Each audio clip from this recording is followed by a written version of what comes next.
Hi friends, എല്ലാവർക്കും exodus റൈസസിന്റെ പുതിയൊരു ക്ലാസ്സിലേക്ക് സ്വാഗതം.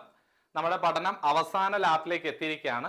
ഈ സമയത്ത് ഒരുപാട് സ്റ്റുഡൻസ് നമ്മളോട് ചോദിച്ച ഒരു കാര്യമാണ്, സാറേ റൂളുമായി ബന്ധപ്പെട്ട ഒരു ക്ലാസ്, അതായത് അമെൻമെന്റ് വന്നല്ലോ റൂളിന്. അപ്പൊ ഈ ഫീസ് കാര്യങ്ങളെല്ലാം റൂളിലാണ് വരുന്നത്. അപ്പോൾ റൂളുമായി ബന്ധപ്പെട്ട ഒരു ക്ലാസ് എടുത്തിരുന്നെങ്കിൽ അല്ലെങ്കിൽ നോട്ട് കിട്ടിയിരുന്നെങ്കിൽ വളരെ ഉപകാരമാണ് എന്ന് ഒരുപാട് പേര് പറഞ്ഞു. അപ്പോൾ അങ്ങനെ ഒരു താല്പര്യം തോന്നിയിട്ടാണ് നിങ്ങൾക്ക് KCS റൂൾ അമെൻമെന്റ് 2024 ഞാൻ ഒരു ബ്രീഫായിട്ട് നിങ്ങൾക്ക് വേഗം മനസ്സിലാവുന്ന രീതിയിലാണ് ഈ PDF നോട്ട് പ്രിപ്പയർ ചെയ്തിട്ടുള്ളത്. ഈ PDF നോട്ട് നമ്മുടെ സ്റ്റുഡൻസിനും നമ്മുടെ ഗ്രൂപ്പിൽ ജോയിൻ ചെയ്തിട്ടുള്ള എല്ലാവർക്കും നമ്മൾ PDF ഷെയർ ചെയ്തിട്ടുണ്ട്. അപ്പോൾ നിങ്ങൾ ശ്രദ്ധിക്കേണ്ട ഒരു കാര്യം, ഇതിൻ്റെ അകത്ത് ചേഞ്ച് വന്നിട്ടുള്ളത്, അമെൻമെന്റ് വന്നിട്ടുള്ളത് ഞാൻ കൊടുത്തിട്ടുണ്ട്. ഓൾഡ് ഫീസ് എത്രയാണ്, പുതിയ ഫീസ് എത്രയാണ്, എന്താണ് ചേഞ്ച് വന്നിരിക്കുന്നത് കൊടുത്തിട്ടുണ്ട്. അപ്പോൾ എല്ലാവരും ശ്രദ്ധിച്ചിരിക്കുക. എല്ലാവർക്കും once again welcome to Exodus Rises. നമ്മുടെ ക്ലാസ്സിലേക്ക് വേഗം പോകുന്നു. എല്ലാവരും ശ്രദ്ധിച്ചിരിക്കുക മക്കളെ. എടാ, നിങ്ങൾക്ക് ഇത് ഏറ്റവും ഉപകാരപ്പെടുന്ന ക്ലാസ് ആയിരിക്കും കേട്ടോ. ഇമ്പോർട്ടന്റ് റൂൾസ് അമെൻമെന്റ് ഓഫ് KCS Act 2024. ഇതിന്റെ അകത്ത് ഞാനൊരു കാര്യം പ്രത്യേകം ആദ്യം തന്നെ കൊടുത്തിട്ടുണ്ട്. ഇൻ ദിസ് PDF, ഈ PDF-ന്റെ അകത്ത് ഞാനൊരു കാര്യം മെൻഷൻ ചെയ്ത് പറയുന്നത് എന്താണെന്ന് വെച്ച് കഴിഞ്ഞാൽ, ഈ PDF-ന്റെ അകത്ത് ബ്ലൂ കളറിലും അതുപോലെ തന്നെ റെഡ് കളറിലുമാണ് പ്രധാനപ്പെട്ട പോയിന്റുകൾ കൊടുത്തിട്ടുള്ളത്. ബ്ലൂ കളർ മെൻഷൻ ചെയ്യുന്നത് പുതുതായിട്ട് വന്നിട്ടുള്ള അല്ലെങ്കിൽ അമെൻമെന്റ് വന്നിട്ടുള്ള കാര്യങ്ങളാണ് ബ്ലൂ കളറിൽ മെൻഷൻ ചെയ്തിട്ടുള്ളത് കേട്ടോ. ഈ പ്രാവശ്യം വന്നത് നിങ്ങൾ ഇപ്പോൾ പഠിക്കേണ്ടതാണ് ബ്ലൂ കളറിലുള്ളത്. റെഡ് കളറിൽ എന്തെങ്കിലും കൊടുത്തിട്ടുണ്ടെങ്കിൽ അത് ഇമ്പോർട്ടന്റ് ആണ്. നേരത്തെ ഉണ്ടായിരുന്നവ തന്നെ ഇമ്പോർട്ടന്റ് ആയിട്ടുള്ള കാര്യമൊക്കെയാണ് റെഡ് കളറിൽ കൊടുത്തിട്ടുള്ളത്. അപ്പൊ ശ്രദ്ധിച്ചിരിക്കുക. നമ്മൾ സ്റ്റാർട്ട് ചെയ്യാണ്. പ്രധാനപ്പെട്ട പോയിന്റ്സ് മാത്രമാണ് ആഡ് ചെയ്തിട്ടുള്ളത് കേട്ടോ. അപ്പൊ ശ്രദ്ധിച്ചിരുന്ന മക്കളെ, സ്റ്റാർട്ട് ചെയ്യട്ടെ. അപ്പൊ എല്ലാവരും നോക്കിയിരുന്നേ. റൂൾ 2AI പുതുതായിട്ട് ആഡ് ചെയ്തിട്ടുള്ള ഒരു ഡെഫിനിഷൻ റൂളാണ്. റൂൾ 2AI എന്താ മക്കളെ? Audit team. അപ്പൊ ഓഡിറ്റ് ടീം എന്ന് പറയുന്ന ഒരു സ്കീം ഈ പ്രാവശ്യം ഇൻട്രൊഡ്യൂസ് ചെയ്തിട്ടുണ്ട് അല്ലേ. അപ്പം ഓഡിറ്റ് ടീമിനെ കുറിച്ച് പറയുന്ന റൂളാണ്. റൂൾ 2AI ഡെഫിനിഷൻ ആണ് പറയുന്നത്. റൂൾ 2AI ചോദിക്കാൻ സാധ്യതയുണ്ട്. Audit team means a team of auditors appointed by the Director of Corporate Audit and stipulated under Section 9 of Section 63. Subsection 9 of Section 63. അതായത് സെക്ഷൻ 63 സബ്സെക്ഷൻ 9 പ്രകാരമാണ് team of ഓഡിറ്റേഴ്സിനെ appoint ചെയ്യുന്നതിനെ കുറിച്ച് പ്രതിപാദിക്കുന്നത്. അതിന്റെ ഡെഫിനിഷൻ ആണ് AI എന്ന് പറയുന്നത്. ഈ പ്രാവശ്യം അസിസ്റ്റന്റ് സെക്രട്ടറിക്ക് ഒരു ചോദ്യം വന്നിരുന്നു. ഓഡിറ്റ് ടീമിനെ അപ്പോയിന്റ് ചെയ്യുന്ന ഉത്തരവാദിത്തം ആർക്കാണ്? DCIക്കാണ്. അപ്പൊ ഈ ചോദ്യം നമുക്ക് കിട്ടി. Director of cooperative audit is authority to appoint audit team. നേരത്തെ നമ്മൾ ജനറൽ ബോഡിയാണ് ഓഡിറ്ററിനെ അപ്പോയിന്റ് ചെയ്യാന്നൊക്കെ പഠിച്ചിരുന്ന സ്ഥാനത്ത് ഇപ്പോ ഓഡിറ്റ് ടീം എന്നാക്കിയിട്ടുണ്ട് എന്നുള്ള കാര്യം ശ്രദ്ധിക്കുക. ഓഡിറ്റ് ടീമിനെ അപ്പോയിന്റ് ചെയ്യുന്ന ഉത്തരവാദിത്തം നമ്മുടെ DCIക്കാണ്, ഡയറക്ടർ ഓഫ് കോഓപ്പറേറ്റീവ് ഓഡിറ്റിനാണെന്നുള്ള കാര്യം വ്യക്തമായി പഠിച്ചു വെക്കുക. ഇനി അടുത്തത് റൂൾ 2AB ആണ്. കോഓപ്പറേറ്റീവ് റിവൈവൽ ഫണ്ട് സ്കീമിനെ കുറിച്ചാണ് പറയുന്നത്. എന്താണെന്ന് നോക്കാം. Cooperative revival fund scheme means the cooperative revival fund scheme constituted under section 57E of the act. അതായത് നമ്മുടെ നിയമത്തിൽ സെക്ഷൻ 57 ABCD ഒക്കെ പഠിക്കുന്നതാണ്. അതിന്റെ കൂടെ 57E എന്ന് പറയുന്നതും കൂടെ കൂട്ടിച്ചേർത്ത് ഇപ്പൊ കോഓപ്പറേറ്റീവ് റിവൈവൽ ഫണ്ട് സ്കീമിനെ കുറിച്ച് പറയുന്നത് 57E പഠിച്ചു വെക്കുക. ഒരു പക്ഷേങ്കിൽ ചോദ്യം വരാൻ സാധ്യതയുണ്ട്. കോഓപ്പറേറ്റീവ് റിവൈവൽ ഫണ്ടിനെ കുറിച്ച് പറയുന്ന ഡെഫിനിഷൻ ഡിഫൈൻ ചെയ്യുന്നത് റൂൾ 2AB പക്ഷെ അതിനെക്കുറിച്ച് എക്സ്പ്ലെയിൻ ചെയ്തിട്ട് എന്താണ് ഈ റിവൈവൽ ഫണ്ട് സ്കീം എന്ന് പറയുന്നതെല്ലാം 57E എന്ന് നിങ്ങൾ ഓർത്തു വെക്കുക. ക്ലിയർ ആയെന്ന് വിശ്വസിക്കുന്നു കേട്ടോ. അടുത്തത് മക്കളെ, ഇനി റൂൾ 2H ആണ്. റൂൾ 2H പേഴ്സണെ കുറിച്ച് പറയുന്നതാണ്. പേഴ്സൺ എന്ന് പറഞ്ഞു കഴിഞ്ഞാൽ നമ്മുടെ ഈ നിയമത്തിൽ പേഴ്സൺ എന്ന് പറഞ്ഞു കഴിഞ്ഞാൽ ആരൊക്കെയാണ് ഈ പേഴ്സൺ എന്ന് പറയുന്ന സ്ഥാനത്ത് വരുന്നത് എന്നുള്ളതിൽ ഒരു അഡീഷൻ കൂടെ വന്നിട്ടുണ്ട്. എന്താണ്? Includes government, local self government institution and the cooperative society registered under this act. എടാ മക്കളെ, ഇപ്പൊ പുതുതായിട്ട് കൂട്ടിച്ചേർത്താണ് എന്ത്?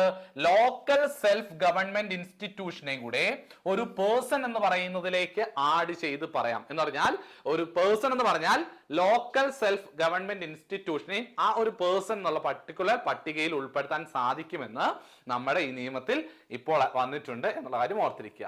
ക്ലിയർ ആയില്ല മക്കളെ? അതിന്റെ അകത്ത് ഡെഫിനിഷൻ മാത്രമാണ്. അടുത്തത് രജിസ്ട്രേഷൻ ഫീസ്. വളരെ പ്രധാനപ്പെട്ട, അല്ലെങ്കിൽ കഴിഞ്ഞ തവണയും ചോദ്യം വന്ന, അസിസ്റ്റന്റ് സെക്രട്ടറിക്കും ചോദ്യം വന്ന ഒരു മേഖലയാണ്. അതുകൊണ്ട് വളരെ ശ്രദ്ധിച്ച് നിങ്ങൾ പഠിക്കുക.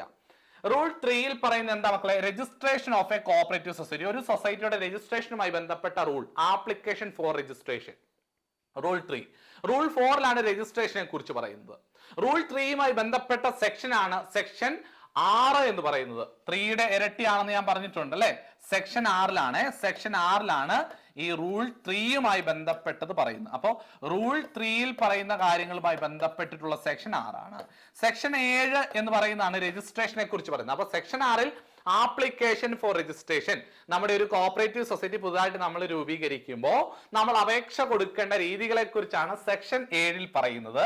റൂൾ 3ൽ പറയുന്നത്, സെക്ഷൻ 6ൽ അപേക്ഷ കൊടുക്കുന്നതിനെ കുറിച്ച്, രജിസ്ട്രേഷൻ നടപടികളെ കുറിച്ച് സെക്ഷൻ 7ൽ പറയുന്നു. റൂൾ 3യിലാണ് ആപ്ലിക്കേഷൻ കൊടുക്കുന്നതിനെ കുറിച്ച് പറയുന്നത്. റൂൾ 4ലാണ് രജിസ്ട്രേഷൻ ഓഫ് എ സൊസൈറ്റി പറയുന്നത് എന്നുള്ളത് ഓർത്തു വെക്കുക. സെക്ഷൻ 7 വളരെ പ്രധാനപ്പെട്ടതാണ്. സെക്ഷൻ 7(1)(c) എന്ന് പറയുന്നത് നിങ്ങൾ ഓർത്തിരിക്കുക. ഒരു കോഓപ്പറേറ്റീവ് സൊസൈറ്റിയുടെ പ്രവർത്തന പരിധിയിൽ മറ്റൊരു കോഓപ്പറേറ്റീവ് സൊസൈറ്റി കയറരുത് എന്ന് പറയുന്ന സെക്ഷനാണ് 7(1)(c). ഓവർലാപ്പിംഗ് കോഓപ്പറേറ്റീവ് സൊസൈറ്റിയുടെ പ്രവർത്തന പരിധി ഓവർലാപ്പ് ചെയ്യുന്നതിനെ കുറിച്ചാണ് അവിടെ പറയുന്നത്. എന്നാൽ ചില സൊസൈറ്റികൾക്ക് അത് ബാധകമല്ല എന്ന് നമ്മൾ പഠിച്ചിട്ടുണ്ട്. അതിൽ പ്രധാനപ്പെട്ട ഒന്നാണ് ലേബർ കോൺട്രാക്ട് സൊസൈറ്റി. കാരണം അതൊരു പ്രീവിയസ് ചോദ്യം വന്നിട്ടുള്ളത് കൊണ്ട് പറഞ്ഞു എന്ന് മാത്രം. ഒന്നുകൂടെ ഞാൻ പറയാം. സെക്ഷൻ 7(1)(c) എന്ന് പറഞ്ഞാൽ നിങ്ങളുടെ വീടിന്റെ അടുത്തൊരു സൊസൈറ്റി ഉണ്ടല്ലോ, ഒരു കോഓപ്പറേറ്റീവ് ബാങ്ക് എന്ന് നമ്മൾ വിളിക്കുന്ന കോഓപ്പറേറ്റീവ് സൊസൈറ്റി.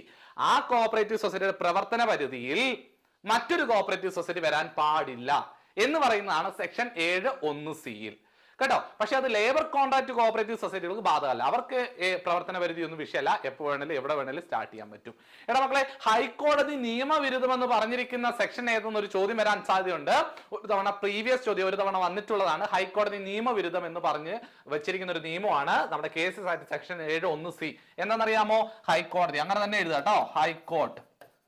ഹൈക്കോർട്ട് നിയമവിരുദ്ധമാണെന്ന് പറഞ്ഞ കാരണം നമ്മുടെ സഞ്ചാര സ്വാതന്ത്ര്യം, നമുക്ക് ഒരു സ്ഥാപനം തുടങ്ങാനുള്ള സ്വാതന്ത്ര്യത്തെ ഖനിക്കുന്നതായതുകൊണ്ടാവാം അങ്ങനെ ഒരു ലൂപ്പ് വന്നത് കേട്ടോ. അപ്പൊ അതൊന്ന് ഓർത്ത് വെച്ചേക്ക്. 7(1)(c). 19(1)(c) അറിയാലോ, നമ്മുടെ IPC സെക്ഷൻ 19(1)(c) നിങ്ങൾക്ക് അറിയാം. ഒരു കോർപ്പറേറ്റ് സൊസൈറ്റി കോൺസ്റ്റിറ്റ്യൂട്ട് ചെയ്യുന്ന നിയമമാണ് 19(1)(c). അതവിടെ നിൽക്കട്ടെ, അതിലേക്കൊന്നും പോകുന്നില്ല മക്കളെ. ഇത് ക്ലിയർ ആയിട്ട് പഠിച്ചുകൊള്ളുക. ഇതിൽ നിന്നൊരു ചോദ്യം വരാൻ സാധ്യതയുണ്ട്. അപ്പം റൂൾ 3മായി ബന്ധപ്പെട്ട സെക്ഷൻ ഏതെന്ന് ചോദിച്ചു കഴിഞ്ഞാൽ സെക്ഷൻ 6 ആണെന്ന് പഠിച്ചു വെക്കുക. അതുപോലെ തന്നെ റൂൾ 4മായി ബന്ധപ്പെട്ട സെക്ഷൻ 8 ആണ്. രജിസ്ട്രേഷൻ സർട്ടിഫിക്കറ്റ് 8(2)ൽ ഡ്യൂപ്ലിക്കേറ്റ് രജിസ്ട്രേഷൻ സർട്ടിഫിക്കറ്റ് ഒക്കെ പറയുന്നുണ്ട്, നമുക്കറിയാം. ഓക്കെ അല്ലേ? നിങ്ങൾ അതെല്ലാം പഠിച്ചു, നിങ്ങൾ മിടുക്കരാണ് അല്ലേ? നോക്കിയ മക്കളെ, ഒരു കോഓപ്പറേറ്റീവ് സൊസൈറ്റി ഫീസ് കൊടുക്കേണ്ട കാര്യം എങ്ങനെയാന്ന് വെച്ച് കഴിഞ്ഞാൽ ആ സൊസൈറ്റിയുടെ പ്രവർത്തന പരിധിയെ അടിസ്ഥാനപ്പെടുത്തിയാണ് അവരൊരു സൊസൈറ്റി രൂപീകരിക്കുമ്പോൾ ഫീസ് കൊടുക്കേണ്ടത്. ഓക്കെ ആണല്ലോ? അപ്പൊ മനസ്സിലായി. ഒരു കോഓപ്പറേറ്റീവ് സൊസൈറ്റിയുടെ പ്രവർത്തന പരിധി ഒരു താലൂക്കിനുള്ളിൽ തന്നെ ഒതുങ്ങുന്നതാണ് എങ്കിൽ, നമ്മൾ പുതുതായിട്ടൊരു സൊസൈറ്റി രൂപീകരിക്കാൻ പോവാണ്. ആ കോഓപ്പറേറ്റീവ് സൊസൈറ്റിയുടെ പ്രവർത്തന പരിധി, അധികാര പരിധി ഒരു താലൂക്കിനുള്ളിൽ ഒതുങ്ങുകയാണ് എങ്കിൽ അവർ കൊടുക്കേണ്ടുന്ന ഫീസ് എന്ന് പറഞ്ഞാൽ 2500 രൂപയാണ്. എന്നാൽ നേരത്തെ നമ്മൾ പഠിച്ചിരുന്നത് 2000 എന്നാണ്. ഇനി 2000 പഠിക്കേണ്ട, 2500 എന്ന് പഠിച്ചിട്ട് പോകേണ്ടതാണ്. എന്നാൽ ഒരു കോഓപ്പറേറ്റീവ് സൊസൈറ്റിയുടെ പ്രവർത്തന പരിധി ഒരു താലൂക്കിനേക്കാൾ അധികമുണ്ട്, ഒരു ജില്ലക്കുള്ളിലാണ്. മനസ്സിലായോ? ഒരു താലൂക്കിനേക്കാൾ കൂടുതലും ഒരു ജില്ലയിൽ കുറവുമാണ് അവരുടെ പ്രവർത്തന പരിധി എങ്കിൽ 5000 രൂപയാണ് അവർ ഫീസ് കൊടുക്കേണ്ടത്. നേരത്തെ 4000, അതിന് മുതൽ നമ്മൾ പഠിക്കേണ്ട. ക്ലിയർ ആണേ മക്കളെ? ഇങ്ങനെ ഞാൻ ഓൾഡെന്ന് കൊടുത്തേക്കുന്നതിന് പഠിക്കേണ്ടതാണ് കേട്ടോ, അത് മാറ്റം വന്നതാണ്. അപ്പം ഒരു കോഓപ്പറേറ്റീവ് സൊസൈറ്റിയുടെ പ്രവർത്തന പരിധി ഒരു താലൂക്കിനേക്കാൾ അധികവും ഒരു ജില്ലയിൽ കുറവുമാണ് എങ്കിൽ നമ്മൾ 5000 രൂപ കൊടുക്കണം. ഒരു താലൂക്കിൽ മാത്രം പ്രവർത്തന പരിധി എങ്കിൽ 2500 രൂപ ഫീസ് കൊടുക്കണം. എന്നാൽ ഒരു ജില്ല മുഴുവൻ പ്രവർത്തന പരിധി ഉള്ള ഒരു സൊസൈറ്റി ആണെന്നിരിക്കട്ടെ, ഒരു കോഓപ്പറേറ്റീവ് സൊസൈറ്റി ഒരു ജില്ല മുഴുവൻ പ്രവർത്തന പരിധി ഉണ്ടെങ്കിൽ 6250 രൂപ ഫീസ് അടയ്ക്കേണ്ടതായിട്ടുണ്ട്. 5000 ഇനി പഠിക്കേണ്ട കാര്യമില്ല. ഇനി ഒരു കോഓപ്പറേറ്റീവ് സൊസൈറ്റി ഒരു ജില്ലയേക്കാൾ അധികം അവർക്ക് പ്രവർത്തന പരിധി ഉണ്ടെങ്കിലോ അവർ 12500 രൂപ കൊടുക്കേണ്ടതായിട്ട് വരും. ഓക്കെ ആണേ? ക്ലിയർ ആയല്ലോ? ഒരു താലൂക്കിൽ ഒതുങ്ങുന്ന പ്രവർത്തന പരിധി എങ്കിൽ 2500, ഒരു താലൂക്കിനേക്കാൾ അധികം എന്നാൽ ഒരു ജില്ലയേക്കാൾ കുറവ്, ഒരു ജില്ല മുഴുവൻ വരുന്നില്ല അല്ലെ, അപ്പോൾ 5000 കൊടുക്കണം. ഒരു ജില്ല മുഴുവൻ പ്രവർത്തന പരിധി എങ്കിൽ 6250 രൂപ കൊടുക്കണം. ഒരു ജില്ലയേക്കാൾ കൂടുതലാണ് അവരുടെ പ്രവർത്തന പരിധിയെങ്കിൽ 12500. എങ്ങനെ ഓർത്ത് വെക്കാം മക്കളെ? 2500നെ 2 കൊണ്ട് ഗുണിച്ചാൽ 5000 കിട്ടും. 2500ന്റെ ഇരട്ടി 5000. 6250ന്റെ ഇരട്ടി 12500. ഓർത്തിരിക്കാം. 6250 × 2 12500. അങ്ങനെ ഓർത്തിരുന്നാലും നിങ്ങൾക്ക് ഉത്തരം എഴുതാനായിട്ട് പറ്റും. ശരിയല്ലേ? 6250ന്റെ ഇരട്ടി 6 12 250 12500 വരും. ശരിയല്ലേ മക്കളെ? അപ്പൊ ഇത് കൃത്യമായിട്ട് നിങ്ങൾ പഠിച്ചു വെച്ചിട്ട് തന്നെ എക്സാമിന് പോവുക. അതിന് താഴെ ഞാൻ സ്കൂൾ കോളേജ് കോപ്പറേറ്റീവ് സൊസൈറ്റി അതിന് മാറ്റമൊന്നും വന്നിട്ടില്ല കേട്ടോ, ഒരു മാറ്റവും ഇല്ല. സ്കൂൾ കോളേജ് കോപ്പറേറ്റീവ് സൊസൈറ്റികൾ രൂപീകരിക്കുമ്പോൾ കൊടുക്കേണ്ടി വരുന്ന രജിസ്ട്രേഷൻ ഫീസ് 100 രൂപയാണെന്ന് പഠിച്ചു വെക്കുക. ഒരു വുമൺ SC/ST വുമൺ സൊസൈറ്റിയോ SC/ST സൊസൈറ്റികളോ ആണെങ്കിൽ അവർ 500 രൂപയാണ് ഫീസ് കൊടുക്കേണ്ടത് എന്നുള്ള കാര്യവും നിങ്ങൾ ക്ലിയർ ആയിട്ട് പഠിക്കുക. സ്കൂൾ കോളേജ് കോപ്പറേറ്റീവ് സൊസൈറ്റികൾ 100 രൂപ, വുമൺ SC/ST സൊസൈറ്റികൾ 500 രൂപ രജിസ്ട്രേഷൻ ഫീസ് ആയിട്ട് കൊടുക്കണം. അതിന് മാറ്റമൊന്നും വന്നിട്ടില്ല. ബ്ലൂ കളറിലുള്ളതാണ് കേട്ടോ അമെന്റ്മെന്റ് ഈ തവണ മാറി വന്നത്. ക്ലിയർ ആയെന്ന് വിശ്വസിക്കുന്നു. അടുത്തത് റൂൾ 3 ഒരു സബ് റൂൾ കൂടെ അഡീഷൻ വന്നിട്ടുണ്ട്. സബ് റൂൾ 7 റൂൾ 3ന്റെ അകത്ത് സബ് റൂൾ 7 വന്നിട്ടുണ്ട്. എന്താ പറയുന്നത് നോക്കിയാൽ മക്കളെ, every application for registration of a cooperative society shall be submitted and processed through online or physical mode. എന്താ പറയുന്നത്, നമുക്ക് പുതിയൊരു സൊസൈറ്റി രൂപീകരിക്കണമെങ്കിൽ നമ്മൾ അപേക്ഷ സമർപ്പിക്കേണ്ട രജിസ്ട്രാറിന്റെ മുൻപാകെ നമ്മൾ അപേക്ഷ സമർപ്പിക്കണം. 25 പേരിൽ കുറയാത്ത ആൾക്കാർ ചെന്നിട്ട് സൈൻ ചെയ്ത് നമ്മൾ എന്ത് ചെയ്യണം, അത് രജിസ്ട്രേഷന് വേണ്ടി കൊടുക്കണം എന്നൊക്കെ പഠിച്ചിട്ടുണ്ട്. പക്ഷെ അതിന് ചില സൊസൈറ്റികൾ എക്സംഷൻ ഉണ്ട്, 25 വേണ്ട എന്ന് പറഞ്ഞ സൊസൈറ്റികളുണ്ട്. അത് നിങ്ങൾക്ക് അറിയാം.